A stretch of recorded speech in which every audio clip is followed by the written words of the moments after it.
네, 윤석열 대통령이 최상병 특검법에 대해서 거부권을 행사하면서 이제 공은 다시 국회로 넘어오게 됐습니다. 오는 28일 본회의 재표결이 예상되고 있는데요. 여야는 날선 신경전 속에서도 각 당 내부적으로는 표단 속에 사활을 거는 모습입니다. 국회 취재기자 연결해서 내용 들어보겠습니다. 박광열 기자. 네, 국회입니다. 네, 최상병 특검법. 지금부터는 여야의 수싸움이 치열하겠군요. 네, 맞습니다. 민주당은 여당 의원들을 향한 특검 수용 압박 수위를 더욱 높였습니다. 이 집권당이 대통령의 호위무사를 자처하며 국민 뜻을 거부한다면 이 무도한 정권의 공범으로 역사에 기록될 거라고 맹공을 퍼부었는데요. 직접 들어보시죠.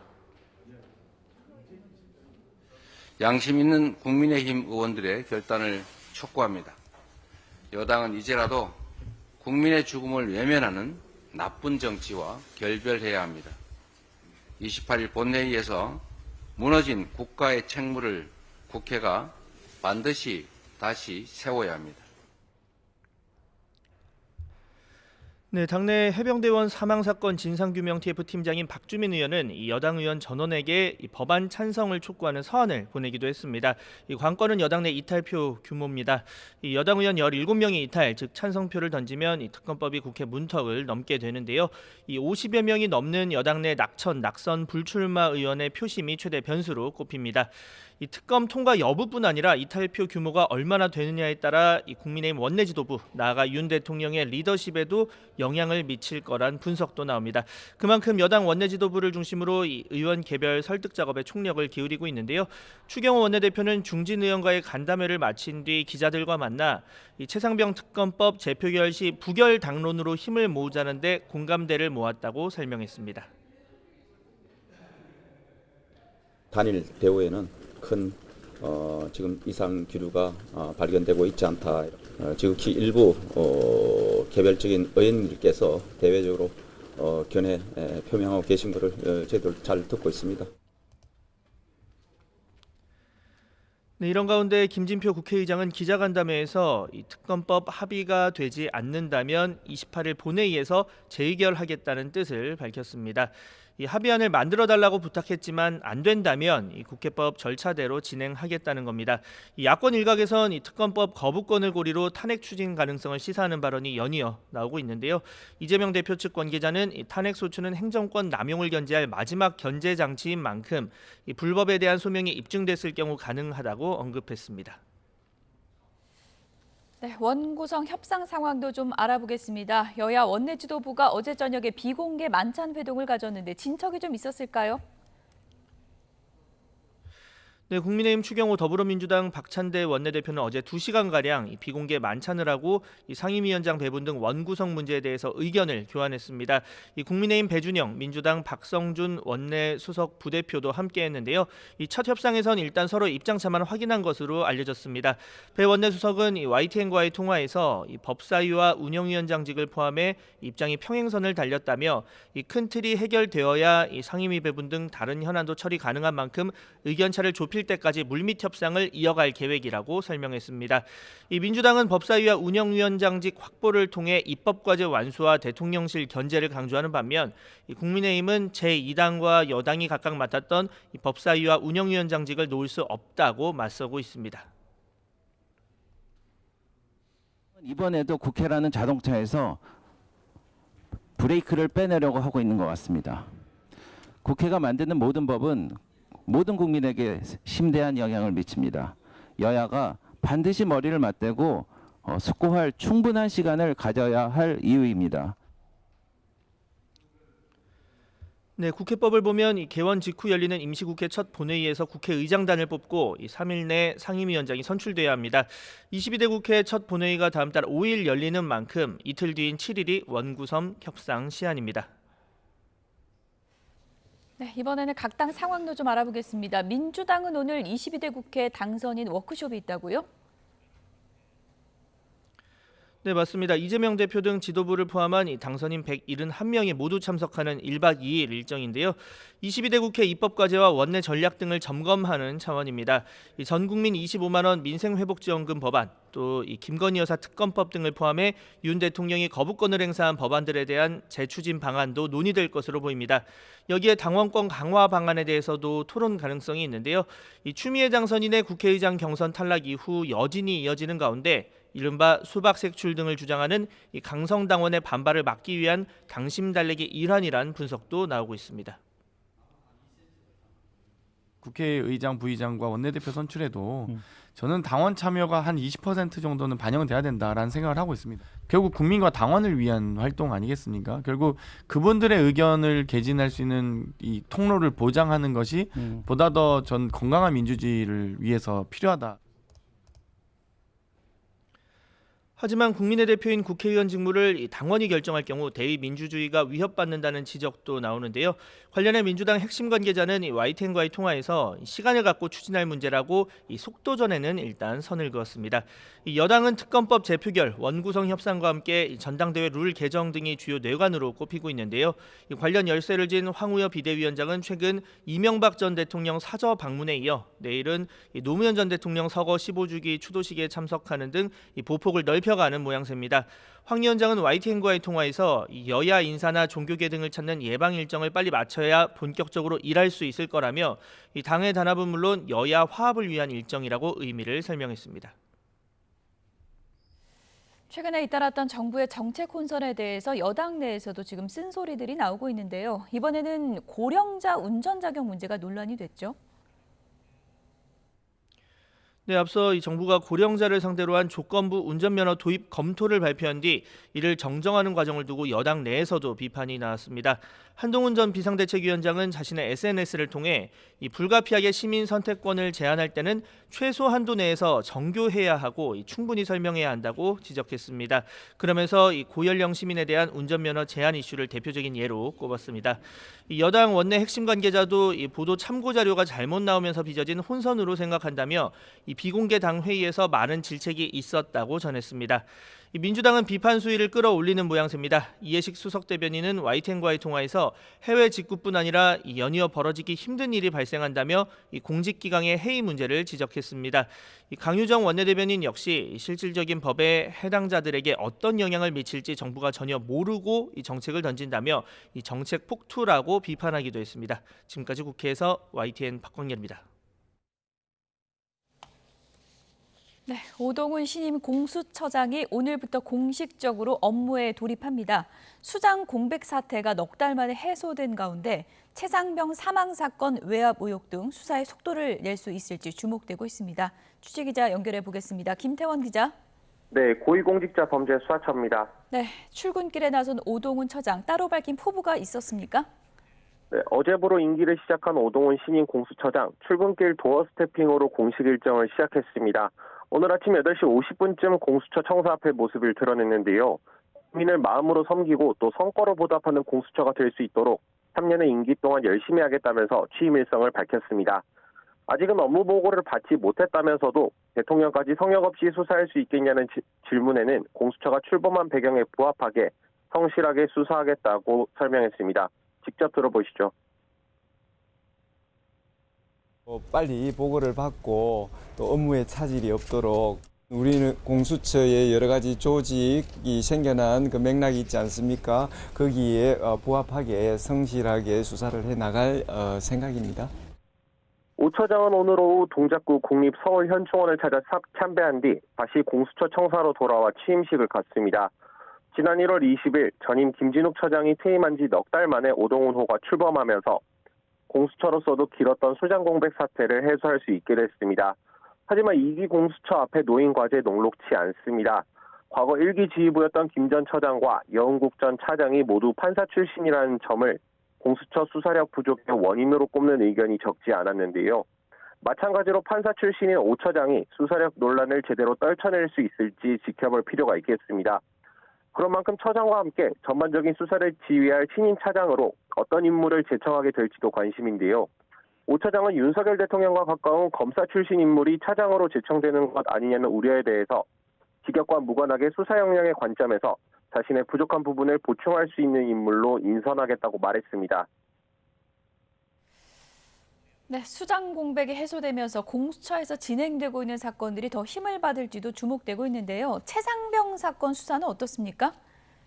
네, 공수처는 어제 오전 김계환 해병대 사령관을 피의자 신분으로 재소환한 데 이어서 오후엔 박정훈 전 해병대 수사단장을 참고인 신분으로 불렀습니다. 김 사령관은 14시간, 박 전 단장은 9시간가량을 각각 조사받았습니다. 공수처가 같은 날 두 사람을 동시에 부르면서 이른바 VIP 경로서를 두고 엇갈리는 주장에 대한 대질 조사를 염두에 두고 있었다는 관측이 나왔는데요. 수사팀에서 실제 대질을 시도했지만 김 사령관의 거부로 불발된 것으로 파악됐습니다. 공수처는 김 사령관 측이 해병대가 회복할 수 없는 상태에서 자신과 박 전 단장이 대면에서 시시비비를 가리는 건 해병대에 더 큰 상처를 줘 임무 수행에 지장을 초래할 우려가 있다면서 조사를 거부했다고 전했습니다. 박 전 단장 측은 대질 조사 불발에 대해 비판했습니다. 피의자 신분을 망각하고 좀 불필요한 그런 건 본인이 걱정할 일이 아니고요. 사령관으로서는 진실을 말하는 게 가장 군 조직을 보호하고 해병대의 명예를 지키는 것이지. 박 전 단장은 지난해 사건을 보고하고 경찰로 넘기는 과정에서 VIP가 경로했다는 등의 말을 김 사령관에게서 들었다고 주장합니다. 하지만 김 사령관은 그런 이야기는 들어본 적도 박 전 단장에게 말한 적도 없다는 입장인데요. 공수처로서도 VIP 경로설은 실제로 외압이 있었는지 윗선은 어디까지인지를 규명할 수사의 분수령으로 보고 있습니다. 하지만 이번에 대질 조사가 무산되면서 이종섭 전 국방부 장관 등 윗선으로 수사를 확대하기는 당분간 쉽지 않을 거라는 전망이 나옵니다. 지금까지 공수처에서 전해드렸습니다.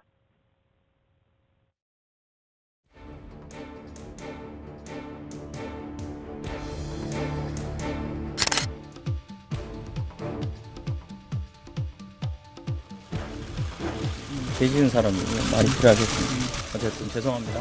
네.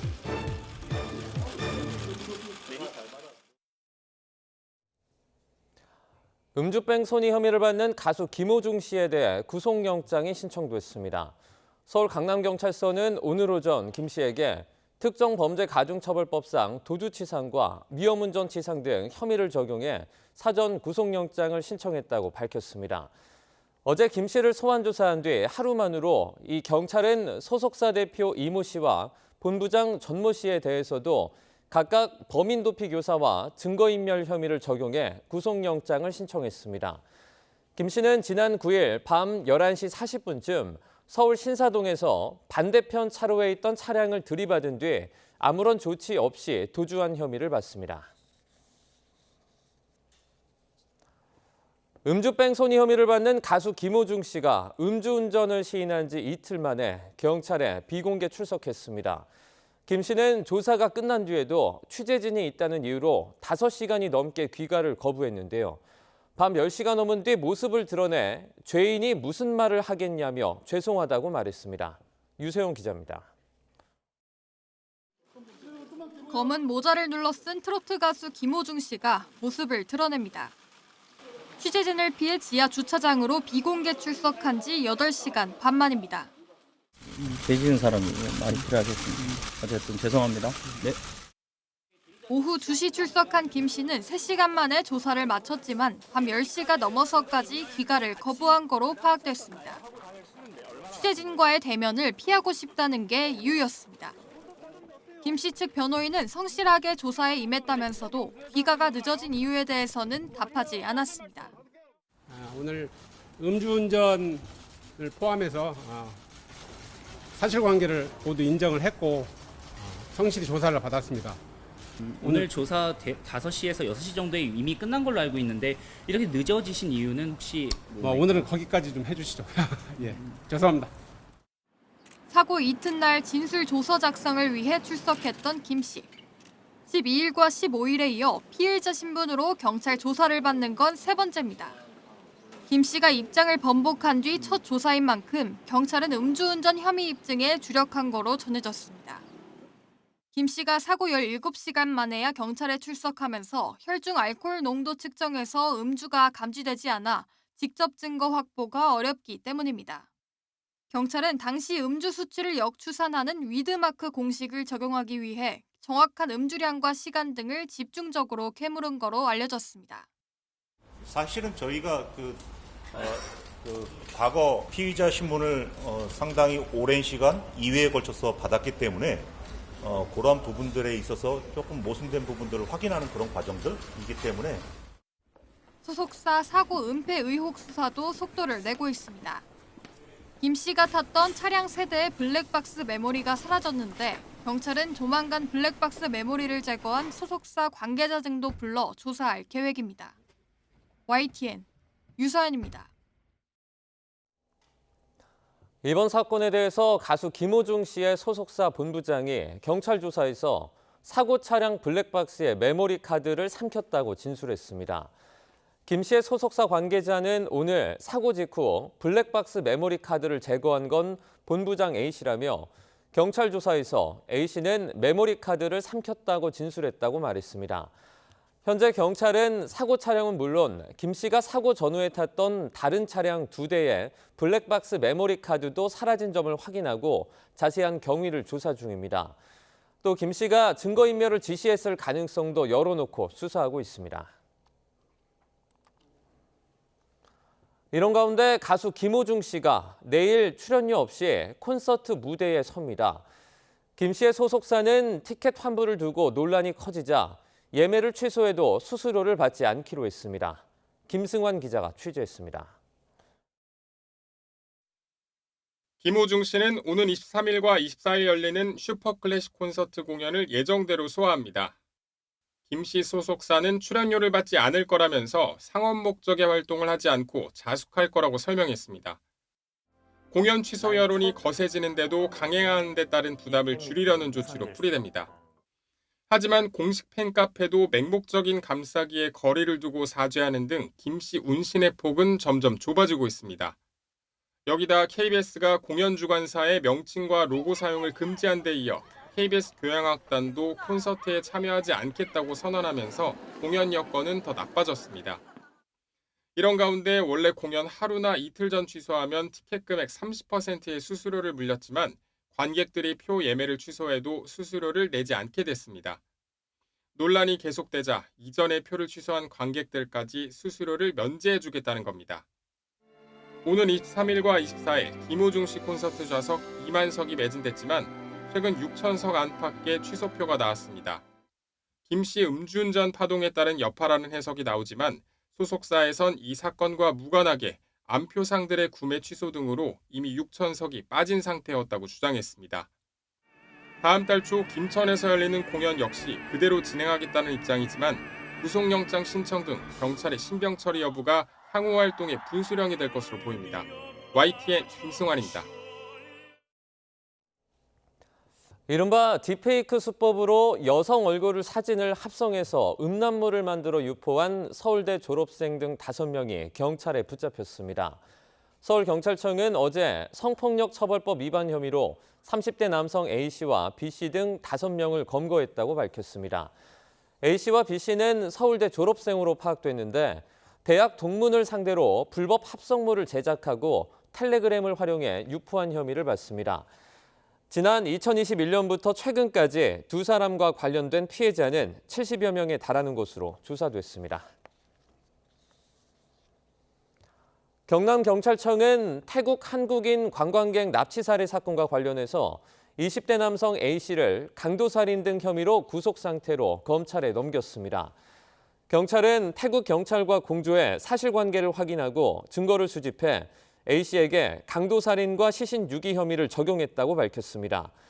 A씨는 이달 초 파타야에서 다른 남성 2명과 함께 30대 한국인 관광객을 납치하고 살해한 혐의 등을 받습니다. 어제 육군 32사단에서 수류탄 폭발 사고로 숨진 훈련병의 빈소가 국군 수도병원에 마련됩니다. 육군과 32사단은 숨진 훈련병의 시신이 오늘 국군 대전병원에서 경기도 성남시에 있는 국군 수도병원으로 옮겨진다고 밝혔습니다. 육군은 유가족 의사에 따라서 빈소를 결정했다며 구체적인 장례 절차도 유가족과 계속 협의하고 있다고 설명했습니다. 어제 저녁 경남 양산에 있는 2층짜리 근린생활시설에서 불이 나 건물이 모두 탔습니다. 충북 청주에서 여성 공인중개사를 목졸라 살해하고 도망친 50대 남성도 붙잡혔습니다. 사건 사고 소식 권민석 기자입니다. 건물 전체를 잿더미로 만들고도 뼈대도 남기지 않겠다는 듯 시뻘건 불길이 이글거립니다. 경남 양산시 하북면에 있는 근린생활시설에서 불이 난 건 어제 저녁 8시 20분쯤. 다친 사람은 없었지만 불은 2층짜리 건물을 모두 태우고 5시간 만에야 꺼졌습니다. 소방당국은 2층에서 불이 시작된 것으로 보고 정확한 화재 원인을 조사하고 있습니다. 도로 양쪽으로 차량 2대가 찌그러진 채 멈춰 있습니다.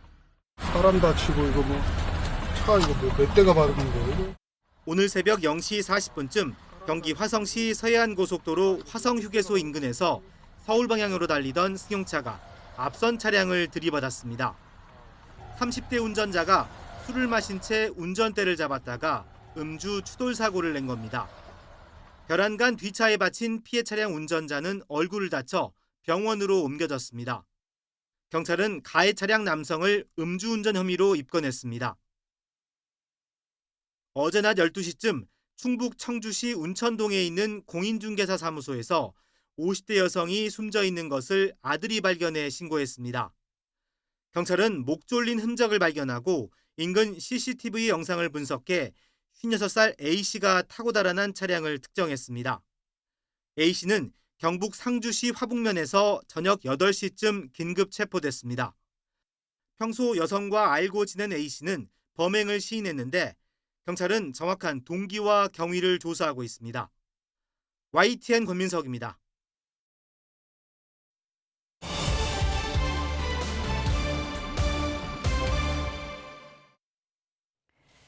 네, 각이 살아있는 정치평론 시사정각 시작하겠습니다. 오늘도 각이 서는 두 분을 모셨는데요. 신재호 전 의원, 김영주 전 의원 나오셨습니다. 어서 오세요. 네, 먼저 첫 번째 주제어를 영상으로 보겠습니다.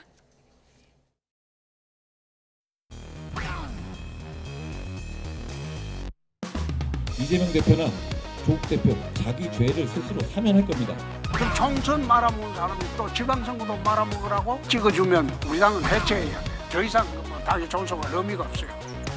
한동훈 때리기만 하지 말고 본인이 나서서 구해야죠. 경상도 상남자인 줄 알았는데 쫄보더라.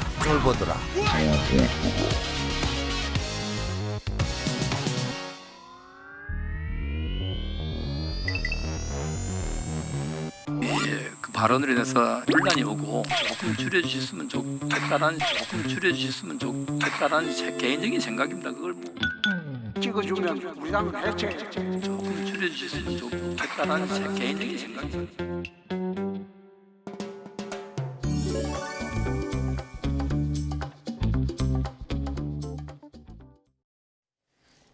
상남자인 줄 알았더니 쫄보더라. 그 발언의 주인공 신지호 전 의원 오늘 나오셨는데 네. 홍준표 시장한테 혹시 연락 안 왔습니까? 연락 안 왔습니다. 그리고 뭐 공개적으로 뭐 SNS를 통한 이제 반박이라든가 이런 예. 거를 안 하시더라고요. 예. 그래서 근데 홍준표 시장님이 이제 그런 논쟁을 할 때 네. 상대편의 급수 이런 거는 별로 크게 안 따지거든요. 예. 그러니까 뭔가 마음에 안 들면은 바로 반박을 하시고 그러는데 그러니까요. 이번에는 굉장히 좀 이례적입니다. 그 말을 인정하는 건 또 아니실 것 같긴 한데. 근데 예. 보니까요, 그 본인이 한 언론사에 당 대표는 2번이나 해봤다. 그러니까 나갈 생각은 없다. 이렇게 간접적으로.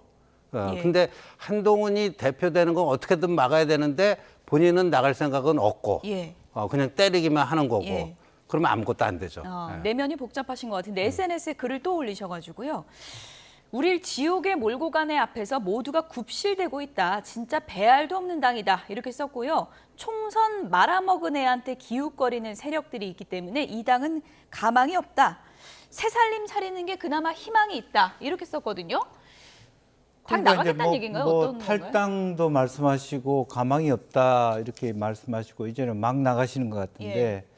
사실은 처음에는 아마 이게 그 윤 대통령하고 만찬 이후에 한 비대위원장을 이렇게 비판해 왔기 때문에 한 비대위원장만 비판하는 줄 알았더니 지금 현재 말을 끝까지 들어보면 지난 대선 때부터의 그런 속마음이 드러나요. 예. 지난 대선에도 민심은 나였는데 당심은 말하자면 윤석열을 찍어서 지금 이 당이 현실이나 이 정부의 현실 또 윤 대통령의 지지율 자체가 사실은 갑자기 나타난 사람을 하다 보니까 이런 위기가 온 거 아니냐. 예. 그렇게 한 번 당했으면 됐지 또 똑같은 케이스. 그러니까 검사 얘기도 했단 말입니다. 예. 검사 2년 동안에 망했고 또 그 검사 출신한테 또 말하자면 초년생한테 이렇게 되면 가망이 없다. 이렇게 얘기하는 것은 어쨌든 기본적으로는 한 비대위원장에 대한 비토인 것처럼 보이지만 근본적으로 보면 윤석열 대통령으로부터 오는 어떤 쫄보스러운 마음으로부터 시작했다. 예.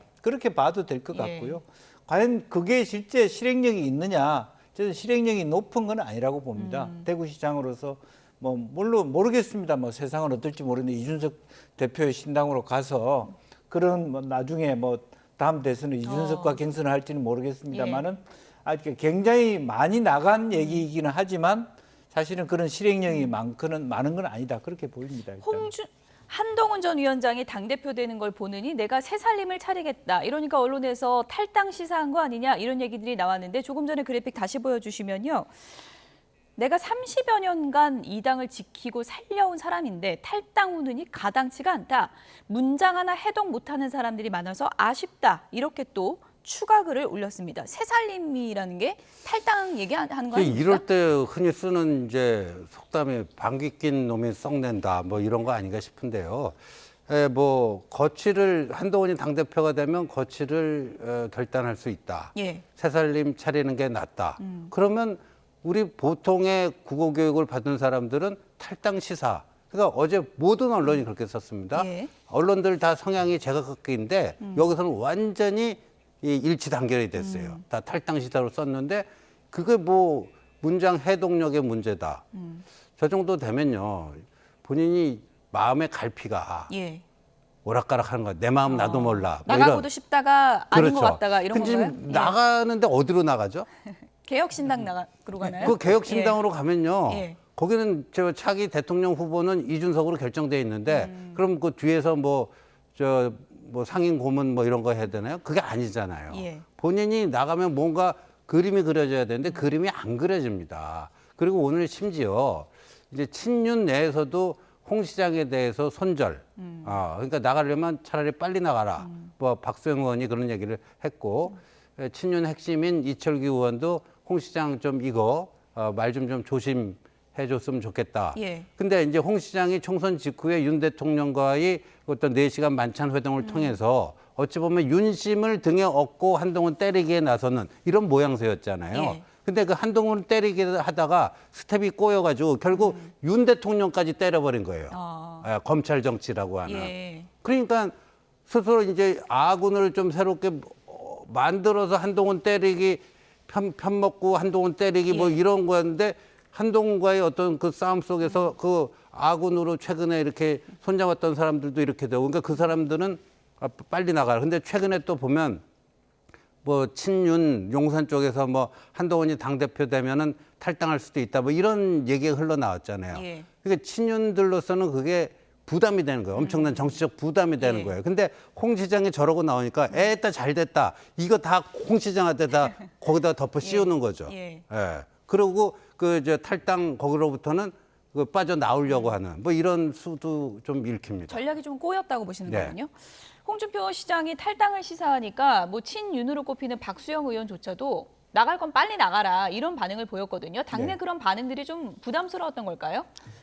그렇습니다. 결과적으로는 거의 어떤 추미애 의원이나 홍준표 시장이나 당내 지한 입장이 비슷한 것 같습니다. 예. 그러니까 자기 조직 계보들이 다 휘달했고 조직이 없다. 이번에도 보면 추미애 의원이 왜 국회의장이 못 됐느냐. 최종 돌고 돌아 분석은 자기 조직이 없다. 왜 자기 조직이 없겠습니까?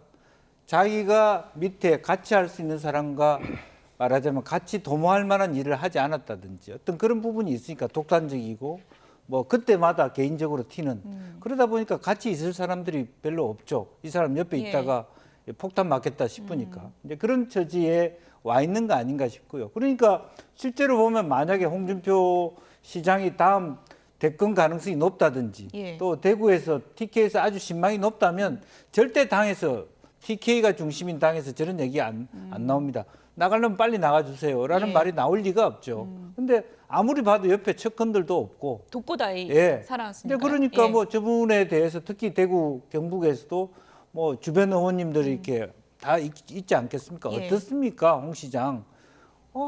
정말 대구 민심을 아주 허트리트린다 이런 피드백이 있으니까 저런 과감한 얘기도 나온다 그렇게 보여집니다. 예. 이 당은 가망이 없다. 왜 이렇게까지 얘기를 하는 걸까요? 홍준표 시장의 속내에 대해서 당내에서도 이런저런 얘기들이 나오고 있습니다. 들어보시죠.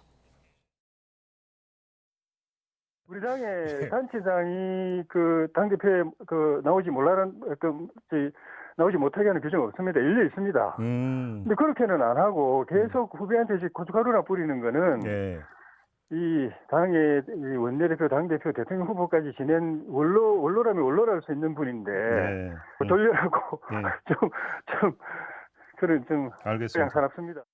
소위 말하는 적폐청산으로 저희 당 진영의 많은 사람들이 탈탈 틀리고 또 수사하는 과정에서 또 극단적인 선택을 하고 할 때 당대표를 하고 또 뭐 그렇지 않았습니까? 그렇기 때문에 그런 어떤 측면에서 과거에 아픈 기억이 있다 이거죠? 기억이 좀 이게 살아나서 이런 어떤 홍준표 대표 특유의 어떤 사이다 발언을 좀 세게 하고 있지 않나 생각합니다. 검찰에 대한 아픈 추억 때문입니까? 어떤 것 때문입니까? 아니 뭐 예. 본인은 그렇게 얘기하는데 저거는 다 그냥 하는 얘기고요. 5월 10일자 홍준표 시장의 페이스북 보면요. 예. 홍 시장이 이 굉장히 30년 그 정치 경력 굉장히 노련한 분인데 자기 마음을 이렇게 막 비비꼬아서 숨기거나 그런 건 안 해요. 예. 굉장히 비교적 그냥 스트레이트로 표현을 하는데 콩카콜라니까요. 예, 예. 자신이 이렇게 최근에 한동훈 때리기에 집중하는 이유에 대해서 2021년 국민의힘 대선 후보 경선에서 윤석열 후보에게 당한 그 통안의 패배를 되풀이하지 않기 위해서 내가 지금 한동훈 때리는 거다. 아주 솔직하게 그렇게 얘기를 해요. 솔직하게 그렇게 예. 얘기를 해요. 그러니까 무슨 뭐 탄핵다 어쩌고 저쩌고 하는 거는 조금 그 변명이고요. 사실 본인이 실토를 했어요. 본인이 실토를 했어. 근데 요번에 한동훈이 당대표가 되면은 이제 당내 뿌리를 내리고 기반을 만들고 뭐 하고 그러면은 야, 이게 내가 또 요번에 지난번엔 윤석열한테 당하고 요번엔 또 한동훈한테 당하네. 이렇게 될 것 같으니까 지금 어떻게든 당대표 출마 못하게 저렇게 하는데 그렇다고 본인이 그러면 화끈하게 나하고 맞짱 떠보자. 이것도 아니고. 예. 맞짱 뜰 마음은 전혀 없다고 보십니까? 지금 전혀 없는 것 같아요. 예. 당의 지분을 좀 강조하는 게 아닌가. 지금 뭐 대선 경선 때 떨어지면서 당에 좀 정남이가 떨어졌다 이런 표현도 있고요. 박근혜 탄핵 때 없어졌어야 될 당을 내가 살렸다 이런 부분도 강조하고 있거든요. 네. 뭐 그럼에도 불구하고 상임 고문도 쫓겨나고 뭐 그런 경우가 자기 자존심에 상당히 많은 상처를 줬을 거고. 예. 그렇지만 뭐 그럴 때마다 어쨌든 단체장이라는 그런 과정을 통해서 또 살아나고 부활하고 했습니다만은 사실은 주어가 국민의힘에 있는 게 아니라 본인 자신에게 있는 것 같아요. 가망이 없다. 당이 가망이 없는 게 아니라 지금 되어가는 모양새를 보니까 이번에도 전체적으로 여론조사나 지형이 다 한동훈이 되는 그리고 한동훈을 떠받드는 지형이면 내가 설 수 있는 가망이 없는 거죠. 예. 그럴 바에야 여기서 왜 둘레를 서고 있냐 하는 그런 마음을 그대로 안치는 거고 실제로 이제 그 사이에 이제 또 한편으로 보면 이제 역학적으로 본다면 어쨌든 친윤과 친한 이렇게 윤한 대결 구도, 갈등 구도들을 조금 더 말하자면 확장시켜 보자 갈등 구조를. 그러면 내가 들어설 수 있는 틈이 있을 수도 있지 않겠느냐 이런 뭐 마음속에 어떤 기도가 있을 수 있는데 지금 현재 그 동안에 본인이 30년 살았다고 당 생활을 했다고 하지만 많은 당원들과 국회의원들, 전현직 당뇨들도 말하자면 홍준표 시장을 지켜봤을 거 아닙니까? 예. 그런 지켜본 결과가 결과적으로는 저 부분에 대한 기대가 없다고 하니까 말하자면 아주 아마추어적이고 많은 문제가 있음에도 불구하고 한동훈 비대위원장이 그래도 낫다. 예. 그렇게 결론을 내린다고 보여집니다. 예. 근데요, 윤석열 대통령이 한동훈 전 위원장 만나자고 하기 전에 홍준표 시장 굉장히 긴 시간 만났잖아요. 네. 차기로 홍준표 민다 이런 얘기도 있었는데 지금 용산 기름 그럼 뭔 건가요? 그러니까 이제 대통령의 예. 후계구도 관리는요. 예. 그게 항상 그게 있습니다. 공식이 어떤 특정이 나고 너무 지나치게 밀착해도 안 되고 여러 명을 두고 불가금 불가원으로 이렇게 관리하는 물론 이제 역대 대통령이 조금씩 스타일은 다 달랐지만요. 그런데 지금 이제 이른바 윤한 그 갈등이랄까요? 그런 좀 그 틈이 보이니까 기존에 이제 그 친윤 대선 후보로 분류되지 않던 분들, 홍준표 시장도 그런 분 아닙니까? 예. 오세훈 시장도 그런 분이고요. 이런 분들이 최근에 그 윤한 간에 그 거리가 생기면서 그 틈이 생기니까 예. 그거를 좀 이렇게 딱 파고 들으려고 하는 이런 움직임이 있어요. 예. 그거는 뭐 충분히 그럴 수가 있는데 뭐 나경원 전 대표도 당선인? 마찬가지고요. 예. 그런데 그거 잘해야 됩니다. 잘해야 되는데 잘못하면 거기서 삐끗해갖고요.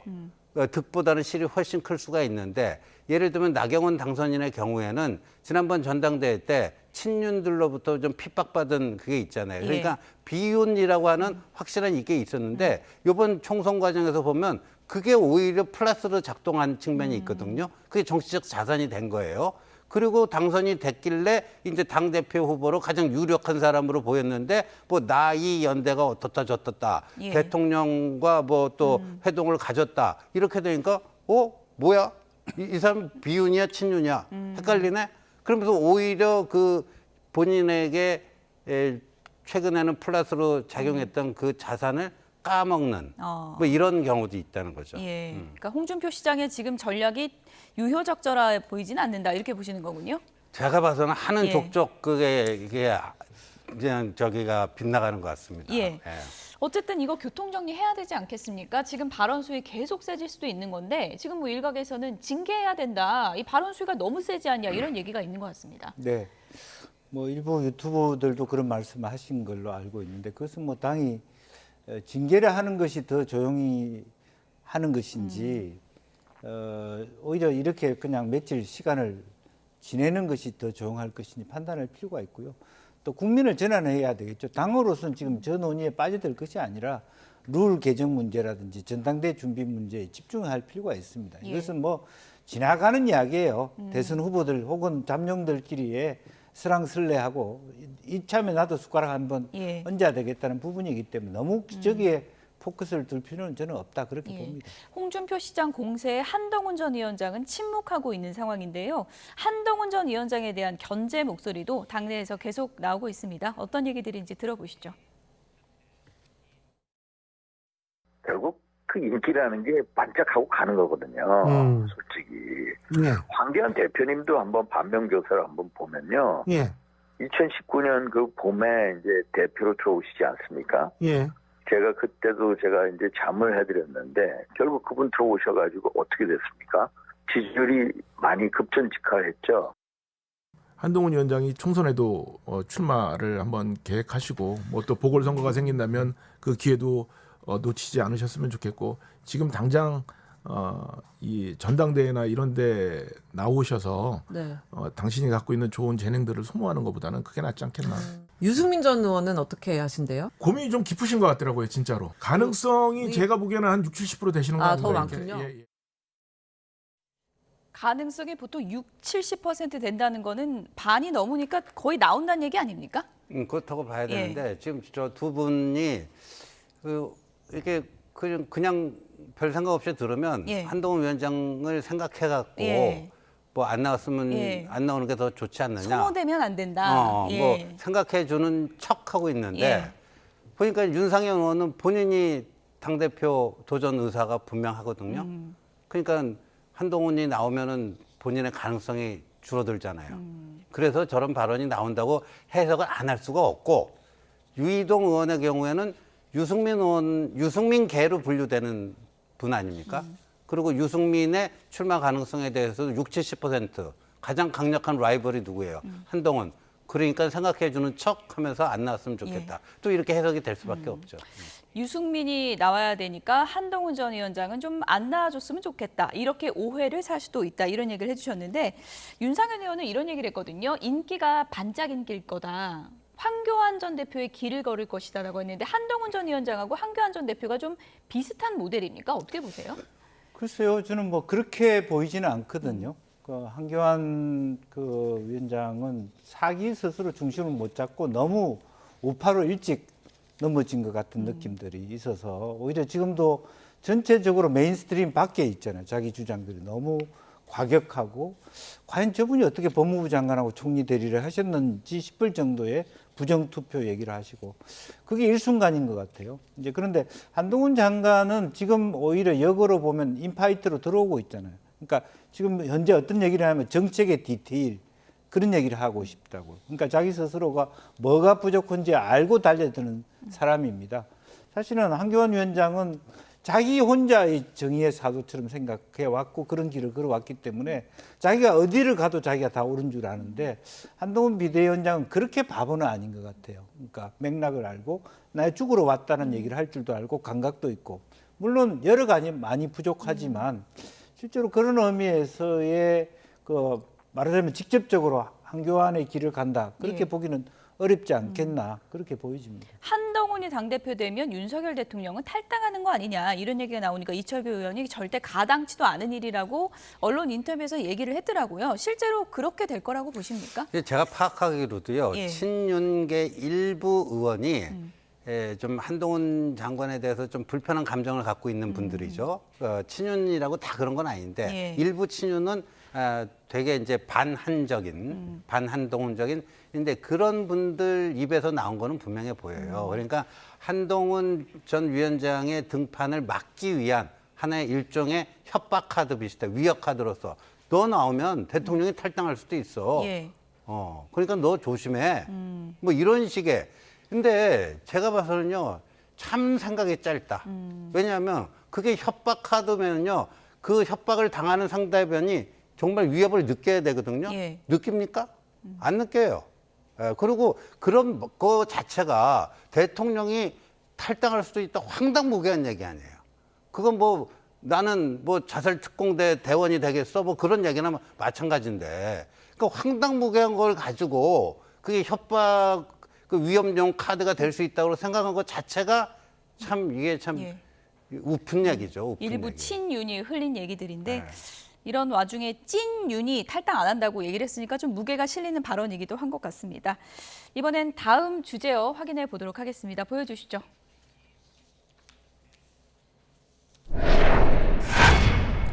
최상병 특검? 우리는 찬성이다. 지금 보시죠. 국민의힘 사람들입니다.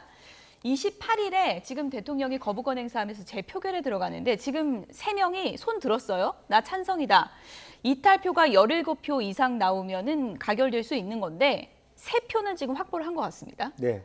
문제는 뭐 17표의 문제가 아니라 실제적으로 이제 정족수의 문제 아니겠습니까? 실제적으로 아마 이제 한 50명 정도의 21대 국회의원들 중에 국민의힘의 어떤 낙선자들이 아예 본회의에 들어오지 않았을 경우에 모수가 줄어들므로 인해서 17명이 아니라 7, 8명 정도만 돼도 통과의 가능성이 있어 보인다라고 하는 부분이기 때문에 민주당이 출석 체크 열심히 하겠군요. 네. 그래서 거기에서 이제 민주당 내부는 실제인지 아닌지 모르지만 뭐 7, 8명하고 뭐 그런 얘기를 나누고 있다. 그러면 지금 굳은 자가 3, 4명 정도 되고 한 7, 8명 정도만 되면 한 10명 정도의 표가 와도 될 수 있는 모수가 되면 가능성도 있어 보입니다. 그런데 지금 우리가 이제 뭐 우리 신 의원님하고도 솔직하게 얘기해 보지만 그게 쉽지 않은 것이 여당이라고 하는 프레임이 있습니다. 여전히 상당히 많은 공기관장이 자리가 비어 있어요. 왜 지금 이렇게 본인이 국회의원 떨어지면서 대통령을 배신하고 그런 부분을 함으로 해서 그것도 뭐 알 수 없다고 하지만 그렇게 대통령 위기로 몰아가면서 자기가 그런 공기관장이라든 아직까지 총리 후보도 없잖아요. 개각도 있잖아요. 사실은 그런 기계들이 대통령이 의도적으로 그렇게 하시는 수도 있어요. 내일이라도 대통령실에 전화 오면 내 장관 될 수 있는 사람이야. 공기관장. 그런 부분은 간단하지 않습니다. 사실 다 그렇게 국회의원들이 의외로 많은 수가 그렇게 생각해요. 임기가 많이 남았다. 네. 예. 대통령이 3년이나 남은 임기거든요. 만약 대통령이 1년 반 남았다 그러면 그런 말하자면 뭐 노선 이탈이 쉬울 겁니다. 근데 3년이나 남아 있는 거고 공기관 지금 상당히 많은 뭐 언론에도 나올 정도로 밀려 있는 몇백 개 자리가 비어 있는데 그렇게 의원들이 저렇게 무모한 반란을 할까 쉽지 않을 거라고 봅니다. 개중에 뭐 낙선자 중에는 내가 뭐 표를 배신하진 않겠지만 그냥 그날 안 갈까? 뭐 이런 생각 할 수도 있지 않나요? 어떻게 안 보십니까? 가는 것도 의사표시예요. 안 가는 것도 의사표시입니까? 사실상의 찬성표를 던지는 것과 정치적 효과가 같기 때문에 안 가는 것도 의사표현입니다. 그러니까 그것도 그렇게 되는데 지금 뭐 김영주 의원님 말씀대로 지금 뭐 자리가 많아요. 자리가 많기 때문에 내가 이걸로 뭐 여기서 뭐 윤 대통령 도왔는데 내가 뭐 배지 다시 다는데도 뭐 실패했고 이젠 끝났다 이렇게 생각할 수 있는 사람이 과연 몇 명이나 될지 그게 있고요. 그다음에 저 특검법이 결정적인 독소 조항이 있습니다. 어떤 건가요? 독소 조항이 뭐냐면 특검을 어떻게 정하느냐. 민주당이 추천한 2명 중에 대통령이 1명 고르게 돼 있는 거예요. 그러니까 대통령이 1명 고른다는 건 의미가 없어요. 민주당이 추천한 2명 중에 골라야 되니까 사실상 특검 임명권이 민주당에게 있는 거예요. 이제까지 이런 특검 임명은 없었습니다. 그러니까 지금 공수처 수사가 진행 중인 거니까 좀 그거 지켜보고 하자. 특검을 하더라도 그렇게 하자 하는 것도 일리가 있지만 가장 큰 독소 조항은 그거예요. 어떻게 민주당의 특검을 임명을 해요? 그럼 이탈표 결과 나오면 한 3표밖에 안 나올 거라고 보세요? 지금 저는 글쎄요, 뭐 모르겠는데 지금 뭐 이렇게 17표나 이탈표가 발생해서 저게 재의결에 성공할 가능성은 좀 낮아 보입니다. 네. 민주당 분위기도 좀 알아볼게요. 지금 뭐 이탈표를 최대한 끌어오는 게 민주당의 목표일 텐데 박주민 의원은 지금 여당 의원들하고 데이트 날짜 잡고 있다 이런 얘기를 했습니다. 들어보시죠. 원 내에서는 이제 국민의힘 의원들을 설득하는 작업들이 좀 조직적으로 이루어져야 되겠죠. 28일까지. 저 같은 경우에는 제가 그냥 개인적으로 뭔가 좀 가능해 보일 법한 의원님들 한 7, 8분을 좀 선정해서 지금 데이트 신청을 지금 하고 있고요. 몇몇 분들은 좀 데이트 일정이 좀 잡혀가지고 그래요. 네, 쭉 이번 주, 다음 주 뵈려고 하고 있습니다. 어떻게 직접 얘기 뵌 분도 있고요. 네, 7, 8명 정도 데이트 일정을 잡고 있고 몇 분이 이제 일정이 좀 잡혔다고 하거든요. 그러면 박주민 의원 지금 만나겠다고 하는 거는 좀 흔들리고 있다 이런 의미로 해석해도 됩니까? 흔들리고 있는 분도 있을 수도 있고 다른 한편으로 그냥 밥 먹자고 하니까 밥 먹는 사람도 있는 거고요. 또 우리가 흔히 원내 선거할 때 보면 원내대표 선거 때 찍어준다는 사람만 합치면 한 3배가 된다고 얘기하지 않습니까? 앞에서는 다 찍어준다고 그럼요, 하니까요. 그럼요. 뭐 협조해 줄게. 뭐 그렇게 하지만 그걸 고지고대로 믿는 사람이 없는 것도 사실이고요. 그래서 뭐 그다음에 가만히 넋놓고 있지 어려우니까 박주민 의원이 저런 활동이라도 하시는 건데 그럼에도 불구하고 뭐 만나는 것이 다 그런 어떤 뭐 우리 표다, 찬성표다 그렇게 말하기도 어렵지 않겠나 그렇게 보이죠. 민주당 쪽에서 지금 뭐 재표결 가기보다는 조금은 수정해서 좀 합의를 해보자 이런 움직임을 볼 가능성은 없다고 보십니까? 지금으로서는 그런 얘기를 하기는 어려워요. 하는 데까지 하고 안 되면 22대 다시 올리는 부분이 낫죠.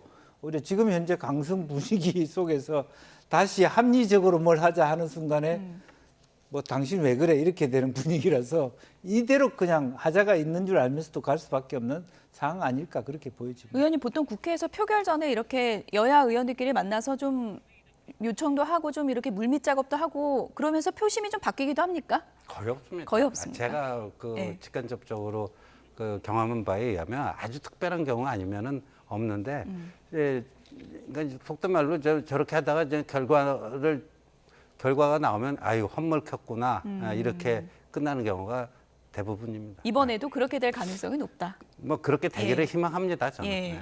안철수 의원 같은 경우에는 전당대회 지금 출마 가능성이 높다고 알려져 있잖아요. 지금 특검에서 나는 찬성표 던지겠다 하는 게 어떻게 보면은 좀 전당대회에서 내 노선을 분명히 하겠다 그런 움직임일까요? 뭐 그런 것까지 연결시켜서 생각하는지는 모르겠는데 안철수 의원도 지금 대통령의 특검 자체를 아주 그냥 거부하는 게 아니잖아요. 지난번 취임 2주년 기자회견에서 얘기한 것처럼 그런 조건부 수용 의사를 밝힌 거거든요. 그리고 역대 그 특검을 보면 13차례 특검을 보면 다 여야 합의로 이루어졌고 특검 임명 방식도 이런 식으로는 하지를 않았어요. 그러니까 특검 자체를 거부하는 게 아닌데 저 찬성표를 던지겠다는 논리가 뭔지 저는 솔직히 잘 이해가 안 가요. 어쨌든 국민의힘은 표를 지키려 하고 민주당은 최대한 빼오려고 물밑 작업이 28일까지 상당히 좀 치열하게 전개될 텐데 수사 얘기도 잠시 해보면 공수처에서 어제 2명을 불렀습니다. 김계한 해병대 사령관하고 박정훈 전 수사단장인데 VIP 경로설 네. 이게 이제 의혹의 핵심이니까요. 근데 대질 조사가 좀 무산됐다 그러더라고요. 그렇습니다. 이제 예. 실제적으로 보면 내가 뭐 부하하고 이런 일로 같이 만날 이유가 있냐 이렇게 해병대 사령관께서 그렇게 해서 거부됐고, 그러니까 각자 주장이 다른 것이죠. 실제로 박정훈 위원장 그 분은 이제 실제적으로 그런 얘기를 경로했다는 얘기로 들었고, 또 이종섭 장관도 그런 부분으로 인해서 재가를 했다가 그걸 물린 거 아니냐 그렇게 얘기를 하고, 또 김계한 사령관은 나는 한 번도 그런 얘기를 들은 바도 없고 그런 일이 없었다 그렇게 하고 있기 때문에 이것은 공수처가 더 노력을 해야 되겠습니다만 이제 저 대질 신문이 되지 않음으로 인해서 그 위선까지 조사에 좀 난항을 겪지 않을까, 시간이 좀 더 걸려야 될 것 같다는 생각이 듭니다. 김기현 사령관이 내가 대질 신문을 하면 해병대에 더 큰 상처가 된다 이렇게 이제 주장을 했다고 하는데 VIP 경로설의 진위 여부가 밝혀져야 이 공수처 수사가 더 윗선으로 갈지 말지 좀 갈림길이 될 수 있을 것 같은데요. 근데 그게 이제 수사 외압이 있었는지 없었는지를 밝히는 게 법리적으로는 그게 핵심 쟁점이에요. 수사 외압이라는 게 있었는지 없었는지. 근데 이제 일반 대중의 그 어떤 관심도나 이런 거 보면 VIP 경로설이 마치 가장 뭐인 것처럼 나타났는데 그 대통령도 인간이다 보니까 이게 공개되지 않은 자리에서는 본인의 감정을 표시할 수도 있고, 근데 저 때 뭐 경로했는지 안 했는지 저는 뭐 제가 그 확인할 수 있는 입장에 있지 않기 때문에 그런데 설령 무슨 경로를 했다 할지라도 그게 그 수사 외압으로 이어지는 뭔지 이런 연결고리가 분명히 나와야 되거든요. 근데 제가 봤을 때는 그렇게 될 문제는 아니라고 봐요. 그렇지는 않을 거라고 봅니다. 그리고 이제 문재인 정부 시절에 바뀐 군사법원법에 따라서 군인 사망 사건은 민간 경찰에서 수사하게 돼 있지 군 수사기라서 수사권 자체가 없어요. 수사권 자체가 없는데 무슨 수사 외압이라고 하는 그 개념이 성립할 수 있겠습니까? 예. 어쨌든 공수처장 공백이 오늘 해소가 됐기 때문에 앞으로 공수처 수사가 속도를 낼 수 있을지는 좀 기대를 갖고 지켜봐야 될 것 같습니다. 마지막 주제 확인해 보죠. 우리는 동기. 지금 사진 보시면 조국 대표하고 이준석 대표 환한 얼굴로 악수를 하고 있습니다. 22대 국회 개원을 지금 앞두고 있는 상황인데요. 어제 당선인들의 OT가 진행이 됐다 그러네요. 화면도 좀 보여주시면 좋을 것 같은데요. 보통 이제 국회 당선되면은 오리엔테이션 그런 거 하는 겁니까? 네, 여러 가지 이게 국회를 설명해주고 또 국회 의사 과정을 상세하게 소개시켜주고 여러 가지 다양한 것을 또 제공하죠. 국회법에 대한 설명도 하고 의사국 어떻게 활용하고 또 어원 외교 부분이라든지 아주 국회의원으로 할 수 있는 다양한 이야기들을 합니다. 이제 그런 통해서 실제로 이제 다선 의원들은 그렇지만 그래도 이제 초선 의원들끼리는 지금 천하람 의원도 그렇고 조국 의원도 그렇고 적이 됐다, 동지가 됐다 이렇게 지금은 이제 기분 좋게 다 하하하 웃고 있습니다만 앞으로 상임위에서 삿대질을 하게 될지 어떨지는 좀 더 두고 봐야 되지 않을까. 동기 모임도 합니까? 보통? 제가 17대는 그런 게 있었습니다. 앞줄 모임이라고 해서 앞줄이 뭐냐 하면 국회의사당에서 제일 초선들이 제일 앞에 앉지 않습니까? 그렇군요. 나경원 의원이나 김희정 의원이 동기인데 그때는 앞줄 모임이라고 해서 한 달에 한 번씩 초선들이 여야 합쳐서 만나기도 했습니다. 초선이 맨 앞줄에 앉는군요. 예. 그럼 다선들 이제 실세들이 제일 뒤에 앉는데 뒷자리에 선호하는군요. 외국과 우리가 다른 점입니다. 외국은 다선들이 제일 앞에 앉고 뒤에는 서 있기도 하잖아요. 영국 같은 자리가 없습니다. 근데 우리는 조정을 하잖아요. 뒤에서. 그것이 상당히 우리가 후진적 정치 문화, 말하자면 보수 정치의 대행적 모습이 그대로 드러나 있는. 보통 공부 열심히 하고 싶은 학생은 앞줄에 앉는데 중진들은 뒤에 앉는다는 거죠. 뒤에서 이제 앞에 있는 애들이 잘 반발을 잘하나 호응을 잘하나 그런 모습이 있는 거죠. 어쨌든 동기로 묶인 지금 이준석 대표랑 조국 대표인데 지금 정치 구도만 놓고 보면 반 한동훈, 반 윤석열 같이 앞으로 좀 연대할 가능성이 높아 보이기도 하더라고요. 그럴 걸로 보여집니다. 예. 지금 뭐 최상병 특검법에 대해서도 같은 입장 아니에요? 그러니까 며칠 전에는 또 뭐 그 같이 용산 대통령실 앞으로 몰려가고 항의 시위도 하고 했던데 여러 가지로 이제 공통 접점이 있다 보니까 근데 이제 저게 좀 강화되면 두 당이 무슨 뭐 교섭단체를 공동을 꾸리기 위한 뭐로까지 발전될 수 있을 것인가 하는 건데 근데 두 사람이 워낙 개성이 강하기 때문에 내가 뭐 골목 대장을 하더라도 내가 하는 거지 뭐 딴 사람한테 주고 이런 거는 쉽지 않을 걸로 보여요. 나중에 한배 타기는 어렵다. 네. 예. 어제 국회 초선 연찬회에 참석한 김진표 의장 이제 임기가 며칠 남지 않았죠. 이런 얘기를 남겼습니다. 들어보시죠. 정치인들 한 사람 한 사람이 당의 명령에 절대 복종하지 않으면 큰 폐륜화가 되는 것처럼 그러니까 국민들이 볼 때는 내가 저런 사람을 왜 뽑았지? 이런 것 때문에 불신율이 높아지지 않겠냐. 그 나라의 미래를 위해서 큰 담론을 펼칠 수 있는 정치인은 자꾸 보이지를 않고 정치인 한 사람 한 사람이 자꾸 왜소해진다. 보수와 진보의 양대 진영 대립 진영 정치에 팬덤 정치의 나쁜 폐해가 같이 결합하면서 이게 결국은 어떤 진영의 논리에 진영의 큰 주장에 반대하거나 이의를 다는 사람을 역적이나 배반자로 소위 요새 팬덤들이 얘기하는 수박으로 그것도 뭐 왕수박, 뭐 중간수박 이렇게 평가하는 이것은 대의민주주의의 큰 위기다. 왕수박, 중간수박 얘기까지 나왔습니다. 수박 당도 측정, 이거 좀 22대 국회에서는 없어져야 되는 거 아니냐 이런 메시지인데요. 어떻게 들으셨습니까? 실제로는 더 심해질 것 같습니다. 그러니까 사실은 당도 측정하는 정치는 더 과학적 정치 아닙니까? 역설적인 얘기입니다만은 좀 그나마도 추미애 의원이 아니고 원식 국회의장 당선자라서는 어떻게 될지는 모르겠습니다만 그동안에 김진표 의장께서 고생 많이 하셨고 마음에 많이 쌓여 있는 것도 사실인 것 같습니다. 더군다나 자기 당의 국회의장 후보들이 전직 의장들을 저렇게 디스하고 폄하하는 그런 걸 봤기 때문에 뭐 더 마음이 상하지 않을까 그렇게 애둘러서 여러 가지 팬덤 얘기를 했습니다만은 사실은 우리가 국회가 가야말로 전통과 권위의 중심체라면 그게 잘 보존되는 것도 중요하다 그렇게 생각이 듭니다. 제가 보니까 이제 김진표 국회의장이 한이 맺혔어요. 한이 맺혀갖고 저런 얘기를 이제 신신당부를 하고 있는 건데 저 말에 반의 반이라도 좀 실현이 됐으면 하는 생각입니다. 임기가 29일까지인데 이제 28일 최상병 특검 재표결까지 김진표 국회의장이 주재를 하게 될 것 같습니다. 오늘 얘기 여기까지 듣겠습니다. 신지호 전 의원 그리고 김영주 전 의원 두 분이었습니다. 고맙습니다.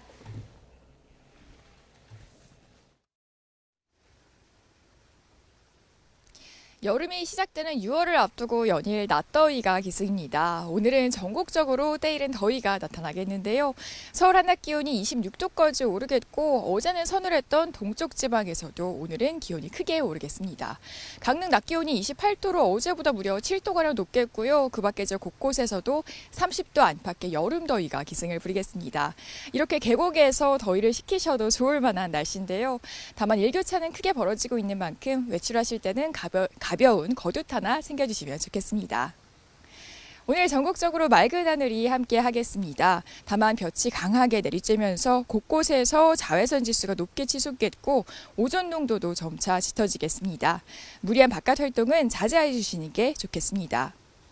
오늘 낮 기온은 예년 기온을 1도에서 5도가량 웃돌면서 덥겠습니다. 서울 한낮 기온이 26도, 대전과 광주 29도까지 오르겠고요. 강릉 28도, 창녕 30도 등 동쪽 지방에서도 30도 안팎의 여름 더위가 이어지겠습니다. 남은 한 주간도 대체로 맑은 가운데 때이른 여름 더위가 나타나겠습니다. 하지만 금요일인 모레는 영서와 경북 북부에 한때 소나기가 지나겠고요. 휴일에는 서울 등 곳곳에서 비가 시작돼 다음 주 월요일에는 전국에 비가 내릴 전망입니다. 이 제주 산간 지역에는 벌써 엿새째 건조주의보가 내려져 있습니다. 산불 등 화재 사고 발생하지 않도록 계속해서 불씨 관리 철저히 해주셔야겠습니다. 지금까지 YTN 고은재입니다.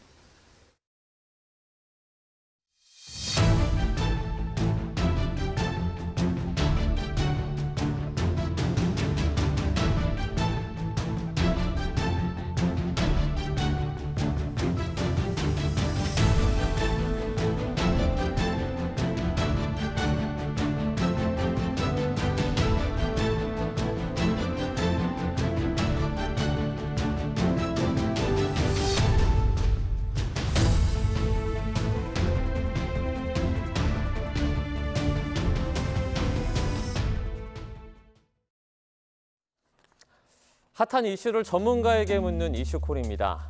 일명 개통령으로 잘 알려진 반려견 훈련 전문가 강영욱 씨. 최근에 직원 갑질과 인성 논란 등 각종 의혹이 쏟아지면서 이슈의 중심에 서 있는데요. CCTV 등을 통한 직원 감시가 이루어졌다는 주장이 추가로 터져나왔습니다. 네, 김 씨는 2017년까지 신사동에서 이 보듬 컴퍼니 사무실을 운영을 했습니다. 사무실의 직원은 6명, CCTV는 9대가 있었는데 그중에 석 대가 직원들의 모니터를 향했고 현관에 설치된 건 가짜였다는 당시 직원의 주장이 나왔습니다. 앞서 강 씨의 아내가 CCTV로 직원들을 보면서 제대로 앉아 일하라는 취지로 보낸 메시지가 공개되기도 했는데요. 만약 이 같은 방식의 감시가 사실일 경우 처벌 가능성이 충분하다고 전문가는 지적합니다. CCTV는 사업장의 안전이나 보안을 위해서 설치를 하고 이용을 해야 되는데 그 목적 범위를 벗어나서 직원을 감시하는 용도로 CCTV를 사용했다면 개인정보보호법 위반일 수도 있고 근로기준법상 직장 내 괴롭힘에 해당할 수도 있습니다. 그래서 이 경우에는 그 노동부에 직장 내 괴롭힘으로 진정을 할 수 있는데 이 괴롭힘 행위자가 그 사업장의 사용자와 그 친족이기 때문에 벌칙 규정이 마련되어 있어서 노동부에서도 적극적으로 조사를 하지 않을까 싶습니다. 네, 또 업무와 무관한 대화를 주고받을 경우 사내 규칙에 따라서 징계를 받을 수 있다는 동의서가 공개되기도 했는데요. 직원 사이에 식사 약속과 같은 사소한 연락도 제약을 받았다는 주장까지 나왔습니다. 이 동의서는 법적 효력이 있을까요? 없다고 판단하는 공인 노무사의 근거는 다음과 같습니다. 동료와 대화하지 말라는 그런 동의서를 작성했어도 이제 인권 침해에 해당할 수 있는 내용이기 때문에 그런 부분은 효력이 없습니다. 앞서 언급된 의혹 외에도 벌레만도 못하다, 기어나가라와 같은 막말 논란과 이 개 목줄을 던지는 과격한 행동, 그리고 견주가 입금이 늦으면 밥을 주지 말라는 동물학대 의혹까지 눈덩이처럼 커지고 있습니다. 조만간 강 씨가 입장을 발표할 수 있다는 소식도 전해지고 있는데 과연 이 의혹에 대한 충분한 해명이 이루어질지 아니면 도의적인 책임과 함께 처벌이 불가피할지 잠시 뒤에 변호사와 함께 자세하게 살펴보겠습니다.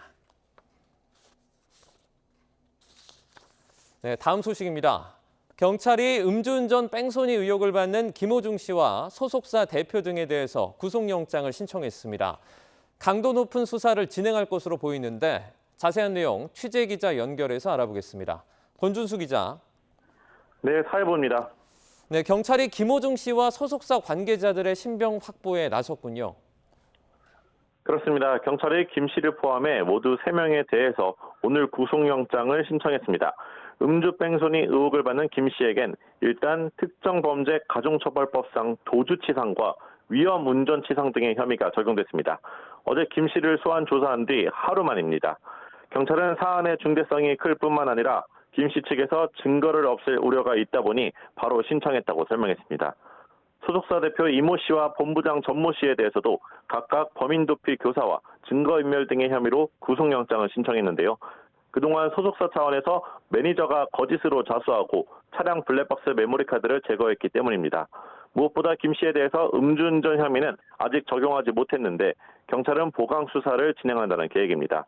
경찰 관계자는 김 씨가 사고 직후 17시간 만에 출석했기 때문에 제대로 된 혈중 알코올 농도를 측정하지 못한 상태라고 설명했습니다.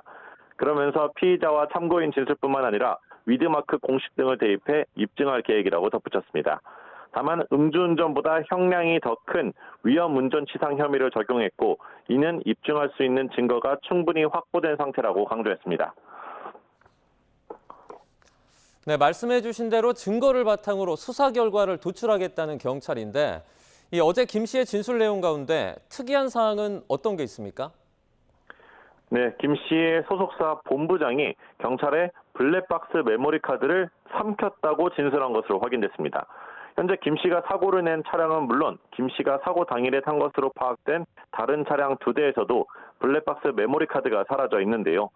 소속사에선 김 씨가 아니라 범죄도피 교사 혐의를 받는 대표 이 씨가 모든 걸 지시했다고 주장합니다. 그러나 경찰은 김 씨가 증거인멸을 지시한 건 아닌지 정확한 경위를 조사 중인데요. 앞서 경찰은 김 씨와 소속사 관계자가 조직적으로 사건을 은폐한 것으로 보고 소속사를 추가 압수수색하기도 했습니다. 경찰은 수사 과정에 결정적인 역할을 할 수 있는 블랙박스 메모리 카드의 행방을 집중 조사 중입니다. 네, 어제 조사가 끝난 뒤에는 김 씨가 바로 집에 가지 않았습니다. 귀가를 미루기도 했죠? 맞습니다. 음주운전을 시인한 지 이틀 만에 경찰에 비공개 출석한 김 씨는 조사가 끝난 뒤에도 취재진이 있다는 이유로 5시간 넘게 귀가를 거부했는데요. 밤 10시가 넘은 뒤 모습을 드러내 죄인이 무슨 말을 하겠냐며 죄송하다고 말했습니다. 직접 들어보시겠습니다. 죄지은 사람이 많이 필요하겠습니다. 어쨌든 죄송합니다. 네. 김 씨가 피의자 신분으로 어제 경찰 조사를 받은 건 3번째였는데요. 결국 오후 2시에 출석한 김 씨는 3시간 만에 조사를 마쳤지만 밤 10시가 넘어서 귀가했습니다. 향후 경찰은 지난 9일 김 씨가 사고를 낸 날 김 씨가 얼마만큼 술을 마셨는지 확인한 뒤 뺑소니 사고와 인과관계를 따지는 데 주력할 것으로 보입니다. 지금까지 사회부에서 전해드렸습니다.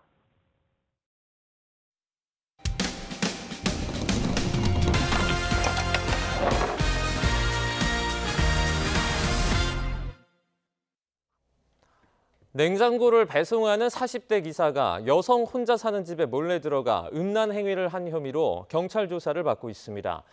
배송 중에 알게 된 현관 비밀번호를 범행에 이용한 것으로 드러났는데 경찰은 피해자가 더 있을 가능성이 크다고 보고 수사를 확대하고 있습니다. 제보는 Y, 차상은 기자입니다.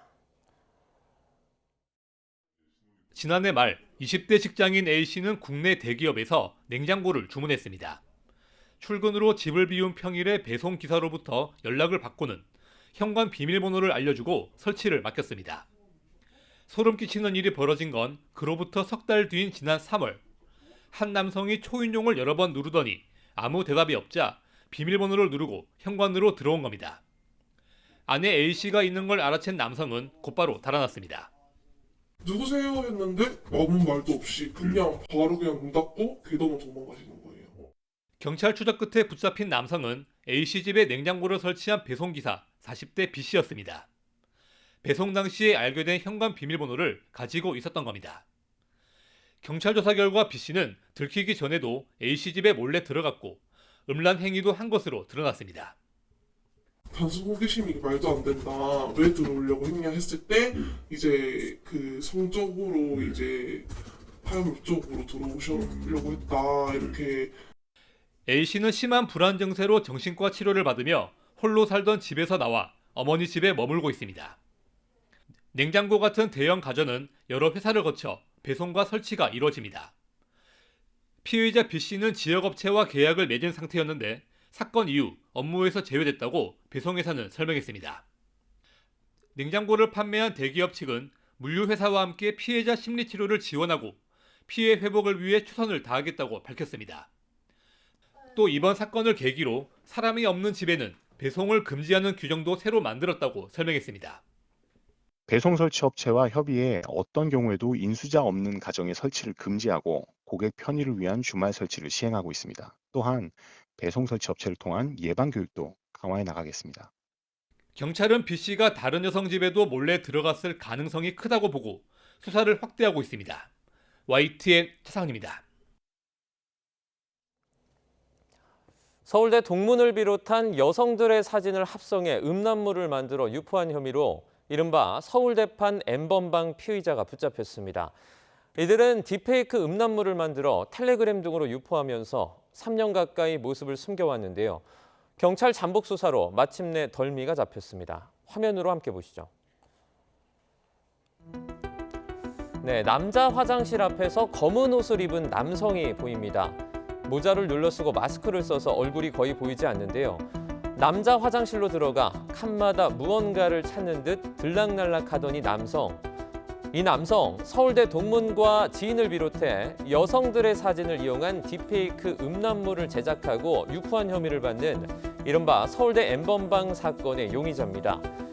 보고 계신 이 화면은 지난 3월 서울대 입구역 인근의 건물인데요. 이 남성 경찰 유인으로 여자 속옷을 받기로 하고 이 현장에 나온 것으로 알려졌습니다. 네, 그리고 보름 뒤입니다. 마찬가지로 서울대 입구역 근처에서 남성은 검거됐습니다.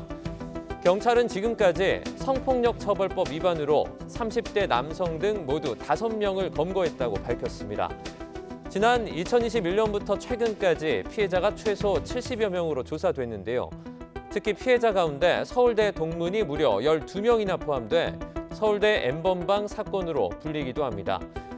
앞서 피해자들 고소로 4차례 수사가 이루어졌지만 익명성이 높은 텔레그램의 특성상 피의자를 특정하지 못해 수사가 중단되거나 불송치 종결되기도 했습니다. 첫 고소가 이루어진 지 3년 정도 만에 마침내 덜미가 잡힌 이들, 경찰은 불법 합성물 유포자 등을 계속 추적할 예정이라며 유사한 피해를 본 경우 즉시 수사기관에 신고해달라고 당부했습니다. 경기 의정부 호원초등학교 이영승 교사가 극단적인 선택을 한 사건을 수사해온 경찰이 고소된 학부모와 학교 관계자들을 검찰에 넘기지 않기로 했습니다.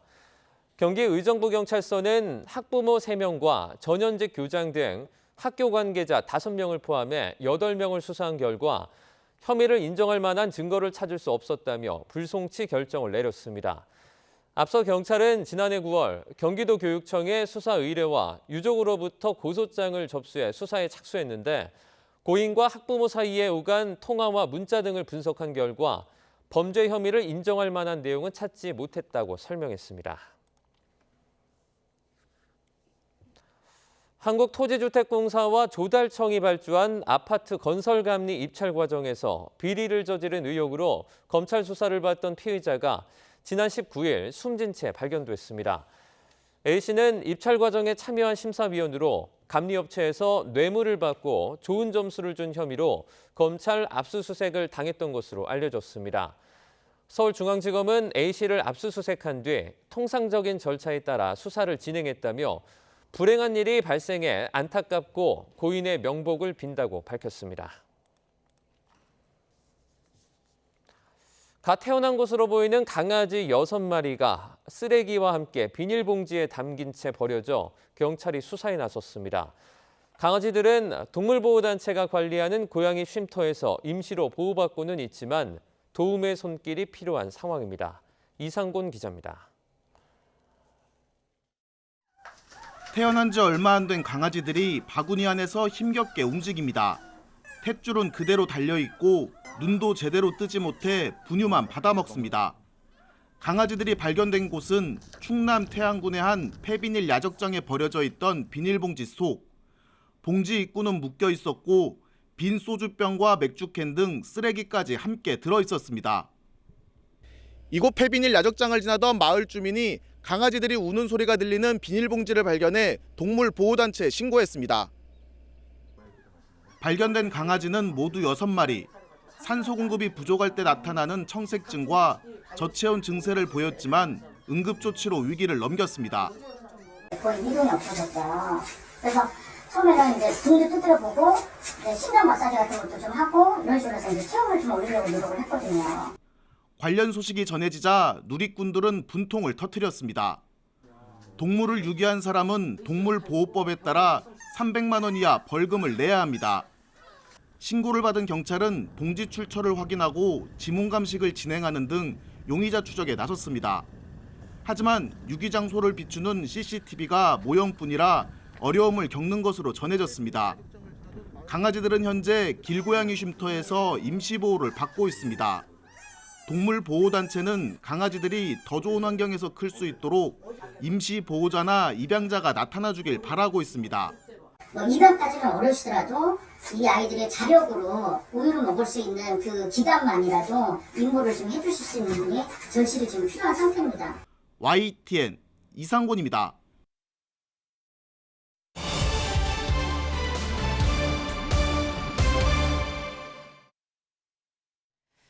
네, 경찰이 오늘 음주 뺑소니 혐의를 받고 있는 트로트 가수 김호중 씨에 대해서 구속영장을 신청했습니다. 김호중 씨 어제 경찰 출석 과정에서 특혜 의혹도 이어지고 있는 상황인데요. 관련 내용과 강영욱 훈련사 직장 내 갑질 논란까지 짚어보도록 하겠습니다. 오늘 두 분을 모셨는데요. 공영주 YTN 기자 그리고 박성배 변호사 두 분 나오셨습니다. 어서 오세요. 안녕하십니까. 네.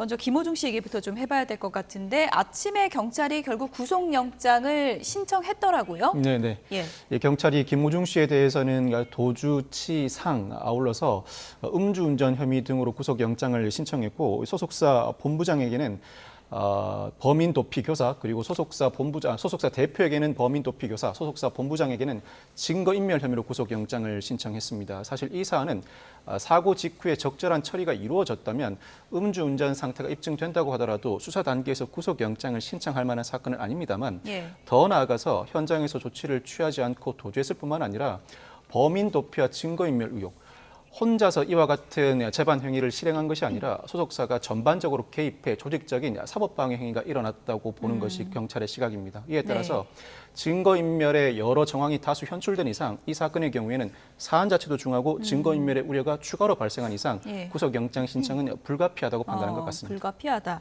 시점을 보면은 어제 김호중 씨 경찰 조사가 이뤄진 다음 날 아침에 바로 이제 영장을 신청한 건데요. 네네. 실제로 이제 이 사법 절차가 어떻게 되는 겁니까? 그럼 이제 검찰이 영장을 청구하게 되는 건가요?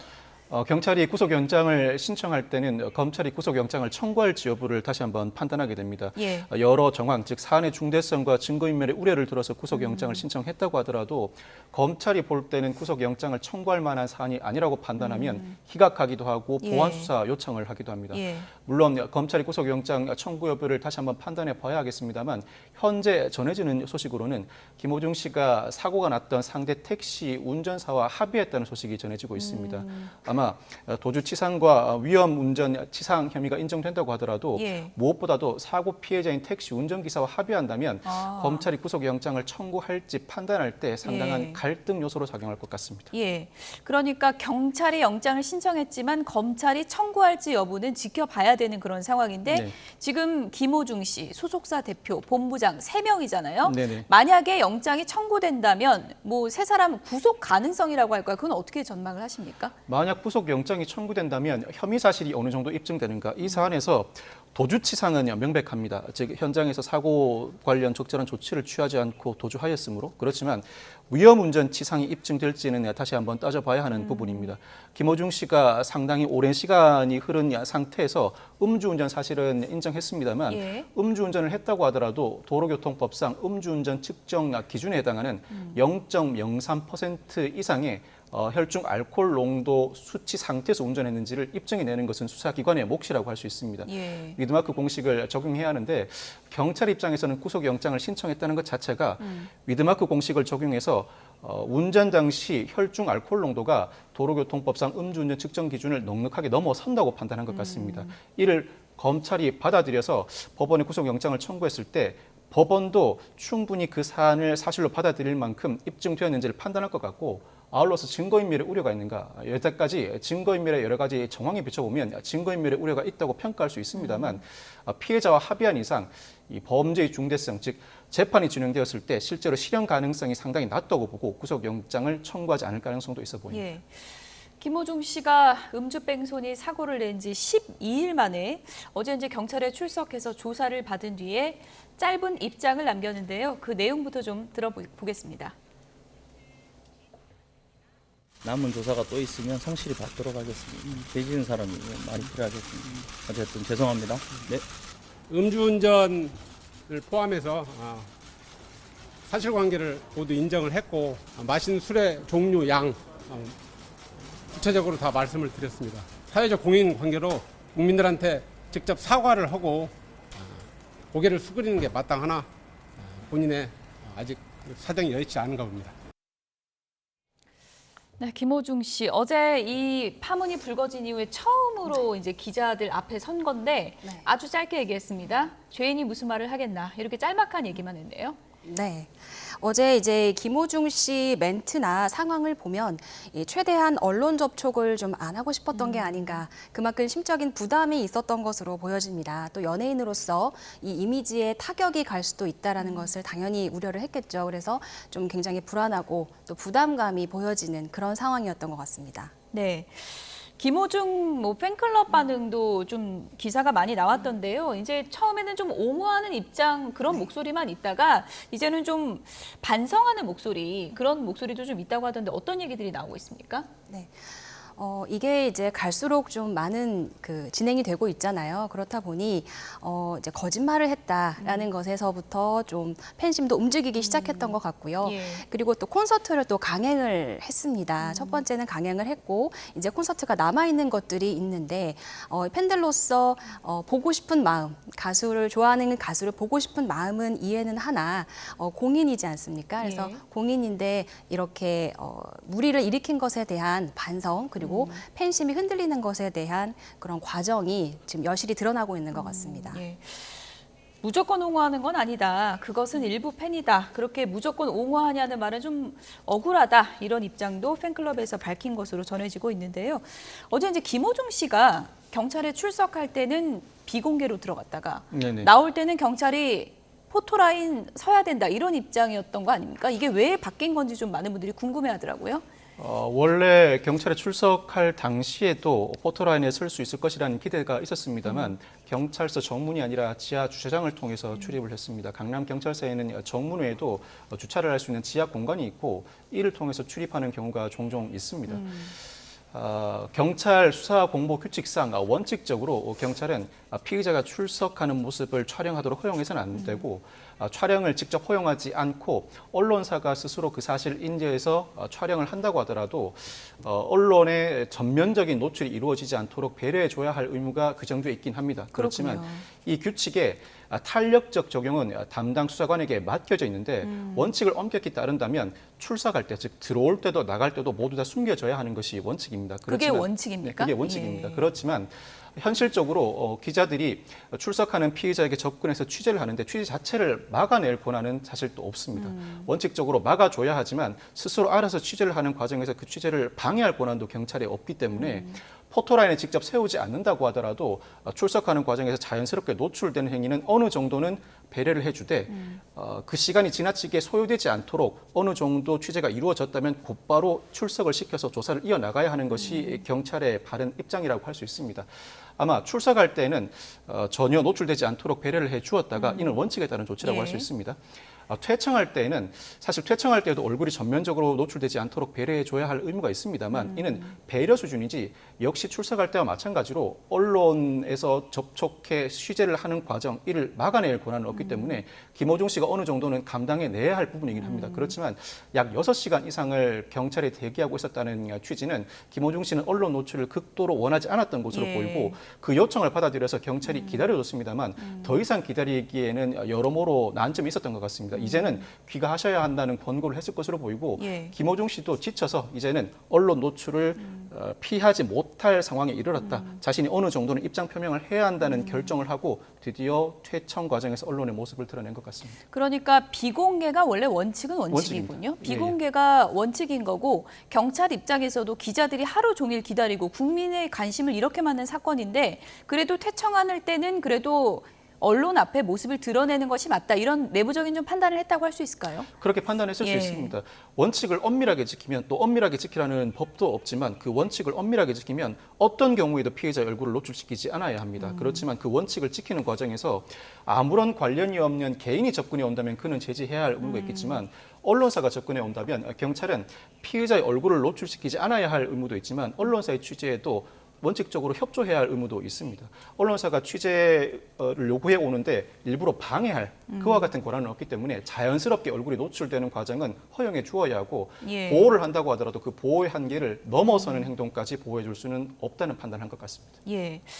저도 뭐 뉴스를 해보지만 포토라인 안 서려고 경찰서에 머물고 몇 시간 동안 이런 경우도 처음 본 것 같아서 네네네. 많은 언론이 그런 모습을 좀 주목했던 것 같고 박성배 변호사도 경찰 출신이신데 네. 앞서 이성균 배우 논란도 좀 네네. 있었잖아요. 네. 그렇기 때문에 경찰도 이런 일에 참 고심이 깊을 것 같은데 네. 이성균 씨 포토라인 선 것이 좀 논란이 됐을 때는 가급적 좀 비공개가 낫지 않냐 또 이런 의견도 있었던 것 같고 네네네네. 또 이번에 이런 사건으로 또 사회적인 또 좀 분노가 좀 일으니까 또 몰래 들어가는 거는 공인으로서의 책임이 아니다라는 의견도 네네네. 있는 것 같고 좀 그 줄다리기가 쉽지 않은 것 같아요. 이 수사 공보 규칙은 경찰, 검찰, 공수처 모두 다 보유하고 있습니다. 예. 그렇지만 현실적으로는 최초의 수사가 본격적으로 진행되는 기관이 경찰이다 보니 경찰이 출석할 때 피의자의 모습을 어떻게 담아낼 것인지가 늘 쟁점입니다. 안타깝지만 이성균 씨 사건의 경우에는 인천경찰청이 담당하였고 이 사건은 서울 강남경찰서가 담당합니다. 경찰 내에서도 각 수사기관에 따라 그 판단의 여지가 일부 다른 것으로 보이고 경찰 수사 공보 규칙은 엄격하게 피의자의 얼굴을 노출시키지 않되 언론사의 취재에는 최대한 협조해 주라는 사실상 서로 대립되는 양 가치를 모두 반영하고 있습니다. 예. 이 양 가치를 토대로 어느 쪽의 원칙을 더 고수할 것인가 비교 형량을 해 나가야 하는 부분인데 연예인 등 공인의 경우에는 그 노출을 최소화하면서도 국민의 관심사를 고려해서 일부 자신의 의견을 피력할 수 있는 기회 정도는 부여해 주어야 한다. 이 정도 수준의 원칙만 지킨다면 이성균 씨와 같은 불상사 내지는 김호중 씨 사건을 두고 지나치게 언론 비공개 아닌가라는 비판을 피해 나갈 수 있을 것 같습니다. 예, 이게 뭐 매뉴얼을 구체적으로 만들기도 참 쉽지 않은 문제 같고 어제 김호중 씨가 늦게나마 언론사 앞에 언론 취재단 앞에 모습을 드러냈을 때 좀 더 좀 진심을 담은 사과를 했으면 어땠을까 이런 아쉬움도 남긴 하는데 김호중 씨 지금 뭐 남은 공연들은 다 어떻게 되는 거예요? 네, 일단 바로 내일입니다. 23일과 24일 양일간 열리기로 예정이 되어 있는데요. 예. 강행을 할 예정이었습니다만 지금 구속영장이 신청이 됐습니다. 그래서 당장 내일 콘서트부터는 좀 차질이 생기지도 않을까라는 그런 추측들을 하고 있습니다. 예, 지금 취소표는 좀 나오고 있나요?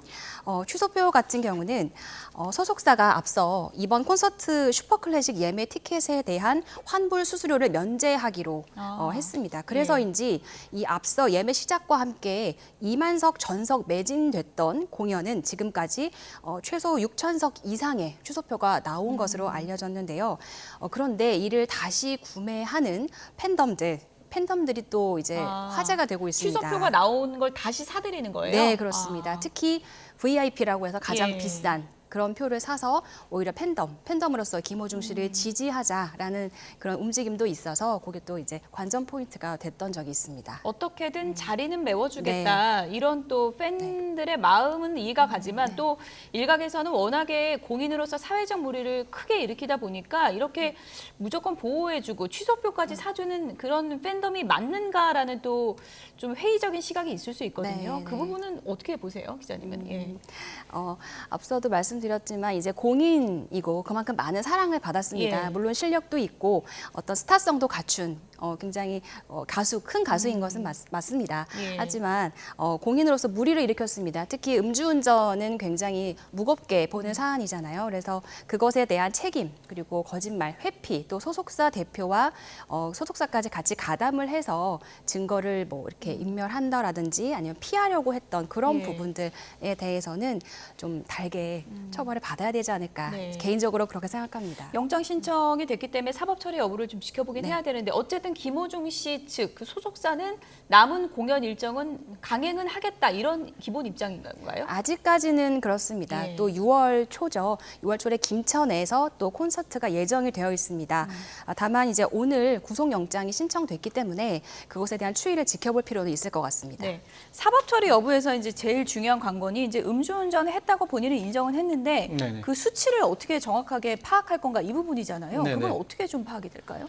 사고 현장에서 혈중 알코올 농도를 측정하지 못할 때는 위드마크 공식을 적용하게 되는데 그 이후에라도 혈중 알코올 농도를 측정했다면 위드마크 공식 역적용을 하게 되고 그 이후에도 혈중 알코올 농도가 전혀 검출되지 못하였다면 이때는 그 이전에 술자리에서 어느 정도 술을 마셨는지 여부를 두고 사고 당시 혈중 알코올 농도를 추적하는 위드마크 공식을 적용하게 됩니다. 즉 술의 종류와 양, 성별, 몸무게 등을 토대로 사고 이전에 어느 정도의 술을 마셨고 그 이후에 시간이 경과함에 따라 어느 정도 혈중 알코올 농도가 1시간 반 동안 증가했다가 그 이후에 감소해 가는가 어떤 지점에 사고가 있었는지를 규명해냄으로써 위드마크 공식을 적용하게 되는데 네.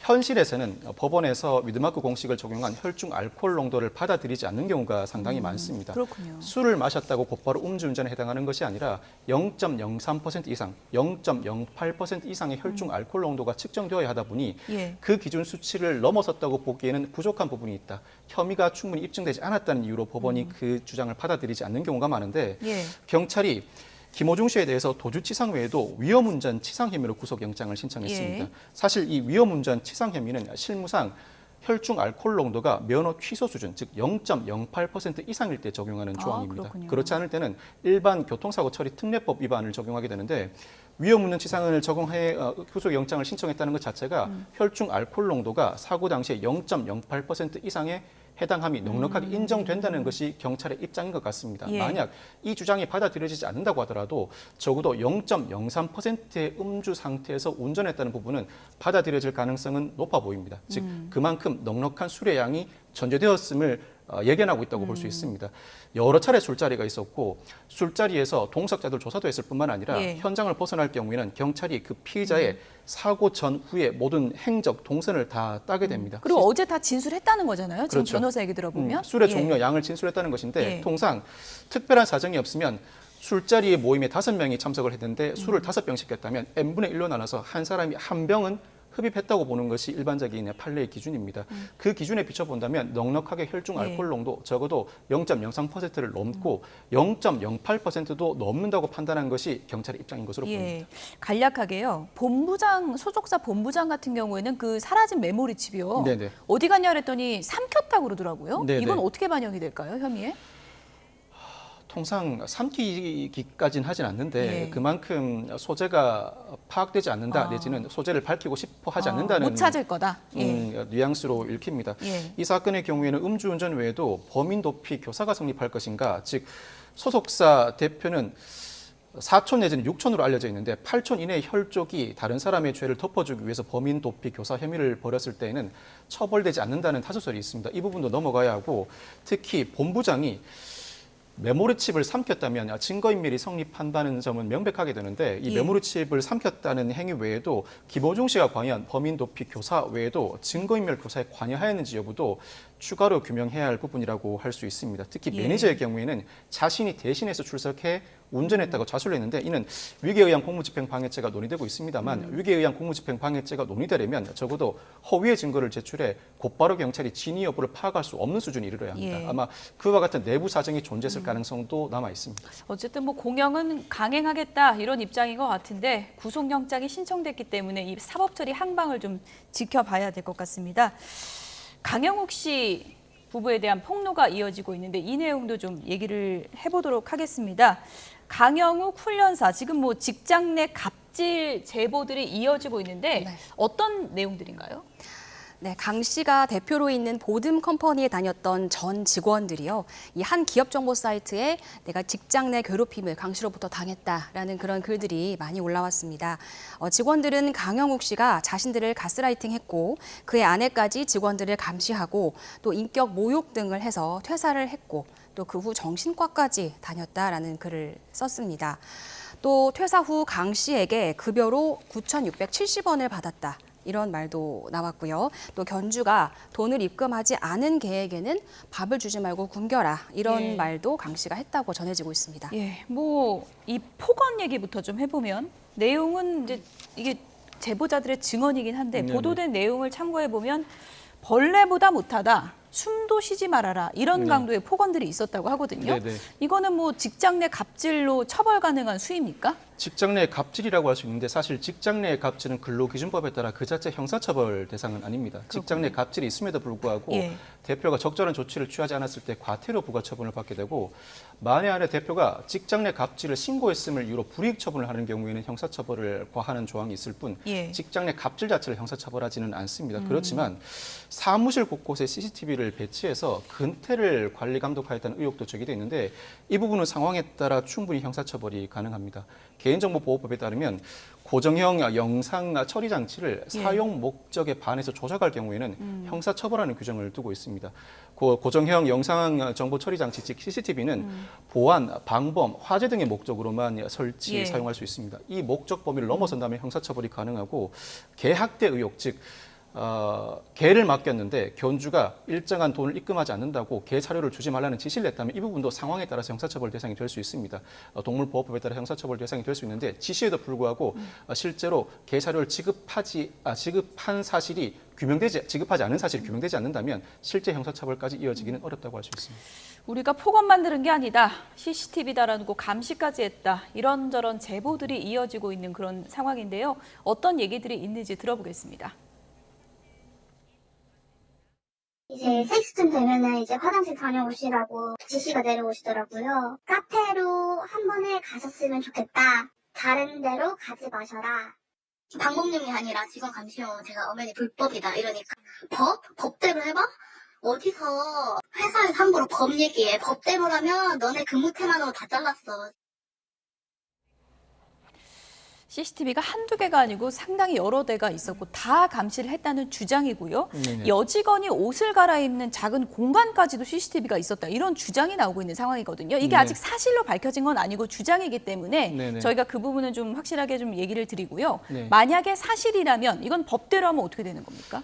사실을 전제로 한다면 직원의 근태를 관리 감독하는 과정에서 옷을 갈아입는 공간도 직원들에게는 휴게 공간일 수 있어서 여기서 부당하게 오랜 시간 쉬지는 않을까 감시하는 목적으로 CCTV를 비췄을 가능성도 배제하지 못합니다. 그런데 문제는 이 감시하는 것 자체도 말씀드렸던 것처럼 개인정보보호법 위반입니다만 전 직원들 주장에 따르면 강형욱 씨는 자신의 핸드폰을 통해서 그 CCTV 영상을 실시간으로 모니터링을 했다고 합니다. 예. 개인이 핸드폰을 소지하고 있는 상태에서 CCTV 영상을 현출하고 핸드폰에 CCTV 영상을 현출한다면 그 자체로 핸드폰 기능을 사용해서 녹화도 가능함이 사실입니다. 만약 녹화까지 이루어졌음이 밝혀진다면 이때는 단순한 개인정보 처리 보호법 위반을 넘어서서 여직원이 옷을 갈아입는 작은 공간에 CCTV 영상물을 녹화했다면 이때는 성폭력처벌법상 카메라 등 이용 촬영죄도 충분히 논할 수는 있겠습니다만 실시간으로 보는 거랑 녹화랑 또 다르군요. 또 다른 문제죠. 예. 촬영 자체로 카메라 등 이용 촬영죄를 논할 수는 있겠습니다만 아직까지는 전 직원들의 주장 수준이라고 할 수 있습니다. 이렇게 온갖 폭로가 이어지고 있는 상황인데요. 강형욱 씨가 본인이 당사자가 지금 입장을 밝히지 않고 있는 거죠? 네, 그렇습니다.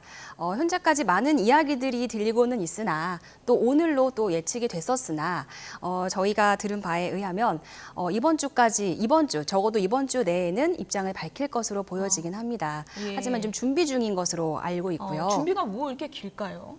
네, 지금 추가 폭로들이 계속 나오고 있기 때문에 예. 그에 따라 하나하나 조목조목 이거는 맞고 이건 아니고, 그러니까 인정할 것은 인정을 하되 네. 또 아닌 부분도 있다라는 이야기가 들립니다. 그래서 그 부분에 대한 준비를 좀 철저하게 하고 있는 것으로 파악이 되고 있습니다. 예, 그러니까 제보 나오는 거를 다 몰아서 들어보고 네. 인정할 건 인정하고 아닌 것은 아니라고 할 계획이다. 이렇게 지금 전해지고 있다고 하시는 건데 네네. 그렇다면 지금 나오고 있는 프로그램 상당히 많은 걸로 전 알고 있는데 그 프로그램들에서는 어떻게 된 건가요? 하차한 건가요? 네, 우선 하차까지는 좀 시기상조라고 볼 수 있습니다. KBS 프로그램에 출연 중인데요. 이제 강 씨가 메인으로 반려견을 훈련하고 또 그에 대한 과정을 보여주는 그런 프로그램이 있습니다. 굉장히 유명한 개는 훌륭하다인데요. KBS 측도 강 씨 측의 입장을 기다리고 있습니다. 그래서 저희가 제작진과도 연락을 많이 했지만 KBS 측 입장은 아직 뭐 진행자 교체나 또 이런 것은 시기상조고 입장을 기다리겠다 이렇게 이야기를 했습니다. 또 다만 최근 방송은 긴급 결방을 했고요. 또 다음 주 방송도 미정인 것으로 알려졌습니다. 네, 주식회사 보듬 컴퍼니 그만큼 뭐 강아지를 사랑하는 마음으로 강형욱 씨가 많은 대중의 사랑을 받았던 건데 지금 들려오는 내용이 사실이라면 상당히 좀 충격적이고 이 보듬 컴퍼니라는 곳이 직원들이 좀 몇 명 정도 있는 곳이에요? 네, 그렇게 많지는 않은 중소기업으로 알려져 있습니다. 2014년에 설립이 됐고요. 이 강 훈련사가 지분 100%를 보유한 회사라고 알고 있습니다. 또 이제 패키지가 여러 가지가 있는데 교육 훈련 패키지입니다. 많게는 599만 원까지 반려견 교육 훈련 프로그램을 갖춘 회사입니다. 또 강 훈련사를 만날 수 있는 프로그램은 대부분 고액 패키지에만 포함이 되어 있다라고 합니다. 부가적으로 반려동물 용품 같은 것도 판매를 해서 실적을 올리고 있다, 상품 매출이 있다 이렇게 알려져 있습니다. 다만 다음 달 30일에 이제 폐업을 할 예정이라는 글이 이미 이전부터 이런 논란이 있기 이전부터 있었기 때문에 네, 그렇습니다. 이 논란과 맞물려서 지금 다시 화제가 되고 있습니다. 예. 어쨌든 지금 수강료 많이 낸 분들 이게 사실이라면 내 개가 학대를 당했다 이런 게 될 수도 있는 거고 직원분들도 뭐 법적으로 처벌이 되는 부분과 안 되는 부분이 있겠지만 이 회사 다니면서 정신적 고통받은 거잖아요. 네네. 이런 거 나중에 사실로 드러나면 보상을 어떻게 받을 수 있는 거죠? 개인정보보호법 위반으로 형사고소를 직접 감행할 수도 있겠습니다만 예. 이 사안은 회사 내에서 벌어진 일입니다. 즉 회사 대표의 부당한 행위에 상당 부분 정신적 고통을 겪은 사안이라면 이때는 노동청에 신고하시는 것이 근로자 입장에서는 가장 간이한 방법이라고 할 수 있습니다. 노동청의 근로감독관이 특별사법경찰관으로서 각종 논란에 대해서 사실관계를 확인하게 됩니다. 즉 강영욱 씨 등을 직접 소환해서 사실관계를 묻고 관련 자료를 제출받게 되는데 그 사안 결과에 따라서 직접 배상을 권고하기도 하고 처벌이 필요한 사안의 경우에는 검찰에 송치하기도 합니다. 아마 노동청 근로감독관 수사를 통해서 이와 같은 여러 쟁점들에 대한 논란이 어느 정도는 사실관계가 정리될 것 같습니다.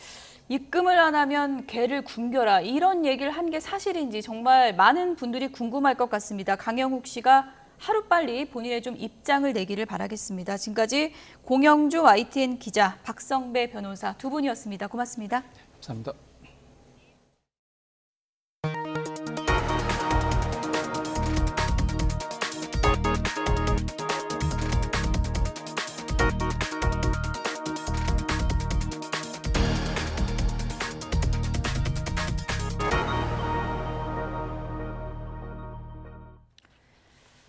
가수 아이유 팬으로 화제가 됐던 미국인 할아버지와 쿠바의 항일 독립운동가 후손 등이 우리나라를 찾았습니다.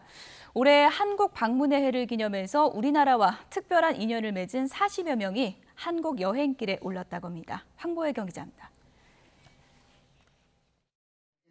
설레는 마음으로 짐을 싸는 백발의 미국인 남성. 가수 아이유의 팬으로 미국 공연에 초대받아 화제가 된 제브 라테트 씨입니다. 그 인연으로 문화체육관광부 행사에 초청돼 처음으로 한국 땅을 밟았습니다. I may be 76 and she may be 31, but I admire and respect IU. I want to go to one of those street stalls with the tent and sit there and eat spicy food and wash it down with soju. 올해 한국 방문의 해를 맞아 한국을 사랑하는 전 세계 24개국 40여 명이 우리나라를 찾았습니다.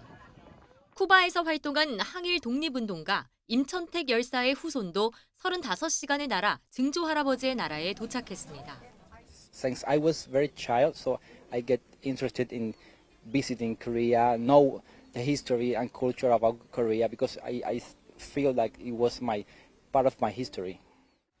독일에서 한류 열풍을 이끌고 있는 대학생 멜리사는 K-팝의 나라에 왔다는 부푼 마음을 숨길 수 없습니다. 친구들이랑 같이 만날 때 먼저 한국 음식 먹고 그 다음에 K-뷰티나 같이 사고 그 다음에 K-팝 같이 춤추고 경복궁에서 한복 한번 입고 싶어요. 한국 문화와 드라마, 스포츠 등 한국을 좋아하는 이유도 저마다 각양각색. 4박 5일 동안 우리나라를 여행한 뒤 고국으로 돌아가 한국의 매력을 널리 알리는 민간 홍보대사가 돼줄 것으로 기대됩니다. 185개국 7만 7천 명 정도가 응모를 해주셨습니다. 그래서 한국하고 특별한 어떤 사연을 가지고 계신 분들을 저희가 초청을 해서 한국을 찾은 49명의 찐팬들은 이번 주 금요일까지 서울과 부산, 전주에서 한국의 맛과 멋을 즐길 예정입니다. YTN 황보혜경입니다. 이번 달 기업 체감 경기가 제조업과 비제조업 모두 개선돼 석 달째 오름세를 이어갔습니다. 한국은행은 5월 기업 경기 실사지수 BSI가 73으로 집계돼 4월보다 2포인트 올랐다고 밝혔습니다. 전산업 업황 BSI는 지난 2월 3년 5개월 만에 최저 수준인 68까지 떨어진 뒤 3월부터 반등했습니다. 5월 지수는 지난해 9월 73 이후 8개월 만에 가장 높았지만 장기 평균인 77에는 못 미쳤습니다. 한국은행은 자동차 수출 호조와 가정의 달인 5월 소비재 수요가 늘어난 영향 등으로 제조업, 비제조업, BSI가 모두 오른 것으로 분석했습니다. 정부는 오늘 1기 신도시 통합 재건축 선도지구 선정 규모와 선정 기준을 확정 발표합니다. 국토부와 경기도 1기 신도시 지자체장들은 오늘 오전 간담회를 통해 이 같은 내용을 확정하고 합동 브리핑을 통해 선도지구 선정 기준과 규모, 이주단지 대책 등을 발표할 계획입니다. 통합 재건축 선도지구는 조성 20년 이상 경과한 100만 제곱미터 이상 면적의 노후계획 도시가 특별 정비구역으로 정해지면 안전진단 완화 또는 면제, 용도지역 변경, 용적률 상향 등 각종 행정 규제를 완화하는 제도입니다. 1기 신도시는 성남시 분당, 고양시 일산, 부천시 중동, 안양시 평촌, 군포시 산본 등 5개 도시의 29만 2천 가구로 1992년 입주가 완료됐습니다. 종합소득세 신고 기한이 열흘 정도 남았습니다. 국세청이 실수하기 쉬운 경우를 안내했는데요. 사업소득을 기타소득으로 신고하거나 경비를 이중 처리하지 않도록 주의해야 합니다. 이승은 기자입니다. 종합소득세 신고가 한창인 일선 세무서입니다. 점심시간도 없이 창구를 운영하고 홈택스 신고법도 안내해주면서 바쁘게 돌아갑니다. 세자가 유리한 쪽으로 선택하시는 거거든요. 선생님 가르쳐주세요. 내가 이런 건 잘 모르겠더라고요. 국세청은 종합소득세 신고 때 실수하기 쉬운 점을 안내했습니다. 특히 용역을 제공했을 때 업체와 고용관계가 없다고 무조건 기타소득으로 신고해서는 안 됩니다. 전문 강사 A씨는 업체가 강의료를 줄 때 기타소득으로 원천 징수했다며 경비로 공제해주는 비율이 높은 기타소득으로 신고했다가 가산세를 물어야 했습니다. 일시적 우발적인 용역 제공은 기타소득에 해당하나 계속적 반복적으로 용역을 제공하고 받은 대가는 사업성이 있다고 보기 때문에 사업소득에 해당합니다. 근로소득을 기타소득으로 신고했다가 추징받은 사례도 적지 않습니다. B씨는 법인 퇴사 뒤 고문으로 재취업하고 고문료를 기타소득으로 신고했습니다. 하지만 액수가 크지 않아도 근로계약서를 작성하고 받은 대가는 근로소득에 해당합니다. 특히 경비를 이중 처리하지 않도록 신경 써야 합니다. 물품을 사면서 매입세금 계산서를 받고 신용카드로 결제했는데 매입세금 계산서와 신용카드 결제분을 모두 필요경비로 신고했다가 중복신고로 가산세를 무는 경우가 종종 있습니다. 직원 수에 비해 필요경비가 너무 많은 경우도 분석 대상이 되기 때문에 인건비를 경비로 처리하면 문제가 될 수 있습니다. 근로소득자도 이달에 연말정산을 정정신고해야 합니다. 기부금이나 월세를 증빙을 갖춰 정정신고하는 경우가 많습니다. 소득 100만 원이 넘는 가족을 공제받았거나 부모님이나 자녀를 형제나 부부가 중복 공제받은 경우도 고쳐서 신고해야 합니다. YTN 이승은입니다. 중국의 온라인 쇼핑몰 알리익스프레스가 국내 이용자 보호 업무에 소홀함이 없는지 정부의 평가를 받게 됐습니다. 방송통신위원회는 오늘 전체 회의를 열고 올해 전기통신 사업자 이용자 보호 업무 평가 계획을 의결했습니다. 올해 평가 대상에는 디지털 플랫폼 분야 46개 사업자가 선정됐으며 알리익스프레스 등 신규 업체 2곳은 2년 동안 시범 평가를 받은 후 본평가로 전환될 예정입니다. 대리점의 초긴급 주문에 마진을 지나치게 축소하는 불이익을 준 르노코리아 자동차가 공정거래위원회 제재를 받게 됐습니다.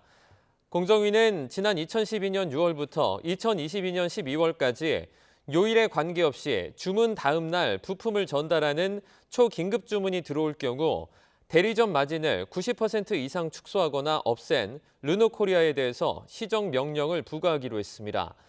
공정위는 공급업자가 대리점 의무 위반을 이유로 공급 가격을 조정할 때는 그 내용을 계약서에 명시해야 하지만 르노코리아는 계약서에 반영하지 않고 305개 대리점에 3억 9천여만 원의 불이익을 줬다고 설명했습니다. 네, 파스텔 빛깔 의상이 화사하네요. 그룹 뉴진스입니다.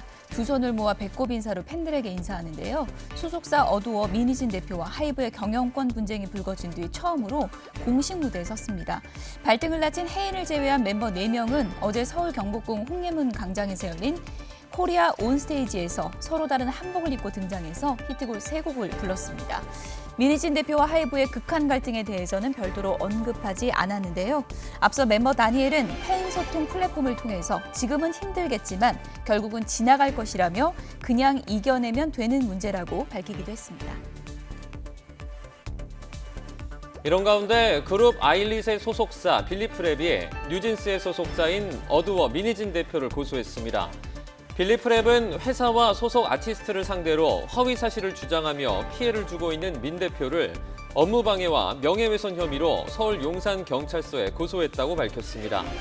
이어 아일릿이 뉴진스를 표절했다는 민 대표 측의 주장은 사실이 아니라며 이를 증명할 수 있는 자료를 사법기관에 제출했다고 덧붙였습니다.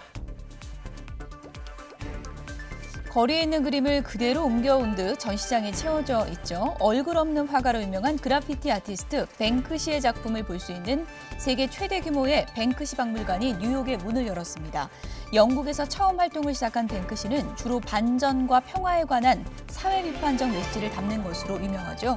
주로 거리와 담벼락에 남겨져 건물 주인이 지워버리거나 건물을 허물면 사라지는 경우가 많아서 이런 박물관이 기획됐다고 합니다. 트럼프 전 대통령이 SNS에 올린 30초짜리 선거운동 동영상입니다. 먼저 노랗게 칠해진 단어를 보시죠. 독일어 라이인데요. 나치 독일을 연상시키는 독일어 단어에 해당합니다. 트럼프가 대선에 이기면 통일된 제국의 탄생으로 산업 경쟁력이 크게 증가한다는 가상의 신문 기사에 이 단어가 포함된 겁니다. 통일된 제국이라는 뜻으로 사용된 이 단어, 통상적으로 나치 독일의 제3제국을 의미한다는 AP통신 등의 보도가 나오며 논란이 됐습니다. 트럼프 캠프는 성명에서 해당 동영상은 온라인상 이미 계정이 만든 것을 직원이 트럼프 전 대통령이 법정에 있을 때 올린 것이라며 그 직원은 문제의 단어를 보지 못했다고 해명했습니다. 싱가포르 항공 여객기가 난기류에 휘말리면서 순식간에 1,800m나 곤두박질 쳤습니다. 이번 사고로 승객 1명이 숨지고 7명이 중상을 당했습니다. 신웅진 기자입니다. 런던을 떠나 싱가포르로 가던 SQ321편 항공기가 방콕 수완나품 국제공항에 비상 착륙했습니다. 구조대원들이 긴급하게 기내로 진입해 거동을 못하는 부상자들을 들것에 싣고 나갑니다. 난기류 사고를 당한 싱가포르 항공의 보잉 777-300ER 기종 여객기에는 승객 211명과 승무원 18명이 타고 있었습니다. 태국 당국은 70대 영국인 남성 1명이 사망했고 모두 71명이 다쳤으며 그 가운데 7명이 위독하다고 전했습니다. Maybe he have a heart attack on plane or not, but after the doctor have to investigate his body again. 부서진 여객기의 천장과 짐칸 등이 난기류를 맞닥뜨린 긴박했던 순간을 말해줍니다. 승객들에 따르면 갑자기 비행기가 기울고 급격하게 하강하면서 안전벨트를 착용하지 않은 사람들이 수화물칸 등 기내 곳곳에 부딪히며 아수라장이 벌어졌습니다. The plane just dropped and over extremely severe experience. I remember the debris that checked people's belongings, planes, cushions, teacups, plates, you name it, just hurting through the cabin. 항로 추적 웹사이트인 플라이트 레이더 24를 보면 고도 37,000피트에서 순항하던 여객기가 3분 만에 31,000피트까지 6,000피트, 1,800m 이상 급강하했습니다. 당시 기상 상황 등 이번 사고의 정확한 원인은 아직 밝혀지지 않았습니다. YTN 신웅진입니다. 때이른 더위에 벌써부터 이렇게 계곡이 찾고 싶어집니다. 저는 지금 도심 속의 작은 계곡에 나와 있는데요. 이곳에서는 시원한 나무 그늘과 이렇게 물이 어우러져서 잠시 더위를 잊고 휴식하기 좋습니다. 현재 서울 기온이 벌써 25도까지 올라서 바깥에서 조금만 움직여도 금세 더운 느낌이 들고 있는데요. 특히 오늘은 어제 서늘했던 동쪽 지방에서도 기온이 크게 올랐습니다. 현재 강릉 기온이 26도로 어제 같은 시각보다 무려 7도가량 높은데요. 하루 만에 날씨 변동이 심한 만큼 건강관리와 체온 조절 잘해주셔야겠습니다. 오늘 전국적으로 맑은 하늘이 드러났습니다. 다만 볕이 다소 강하게 내리쬐고 있는데요. 한낮에는 곳곳에서 자외선 지수가 높음에서 매우 높음 수준 보이겠고 오존 농도도 점차 짙어지겠습니다. 긴 시간 야외 활동은 자제하시는 게 좋겠습니다. 오늘 전국적으로 여름처럼 더운 날씨가 이어지겠습니다. 서울 한낮 기온 26도, 광주 29도까지 오르겠고요. 특히 창녕과 구미는 30도 등 영남 내륙에서는 기온이 30도 이상 치솟겠습니다. 영남 지역에서는 고온 현상이 금요일인 모레까지 이어지겠고요. 그 밖의 지역에서도 남은 한 주 동안 때이른 여름 더위가 계속되겠습니다. 하지만 모레 영서와 경북 북부에는 한때 소나기가 지나겠고요. 휴일에는 서울 등 곳곳에서 비가 시작해서 월요일까지 이어질 전망입니다. 제주 산간 지역에는 벌써 엿새째 건조주의보가 발효 중입니다. 대기가 무척 메말라 있는 상황이니까요. 산불 등 화재가 발생하지 않도록 불씨 관리 계속해서 잘해주셔야겠습니다. 지금까지 YTN 고은재입니다. 네, 한국 문학계에 큰 별이 졌습니다. 1970년대 한국 민중문학의 새 지평을 열고 오랜 시간 사랑을 받아왔던 신경림 시인이 오늘 오전 별세했습니다. 네, 이어지는 뉴스에서 관련 소식 계속해서 전해드리도록 하겠습니다. 뉴스나우 여기서 마치겠습니다. 여러분 고맙습니다.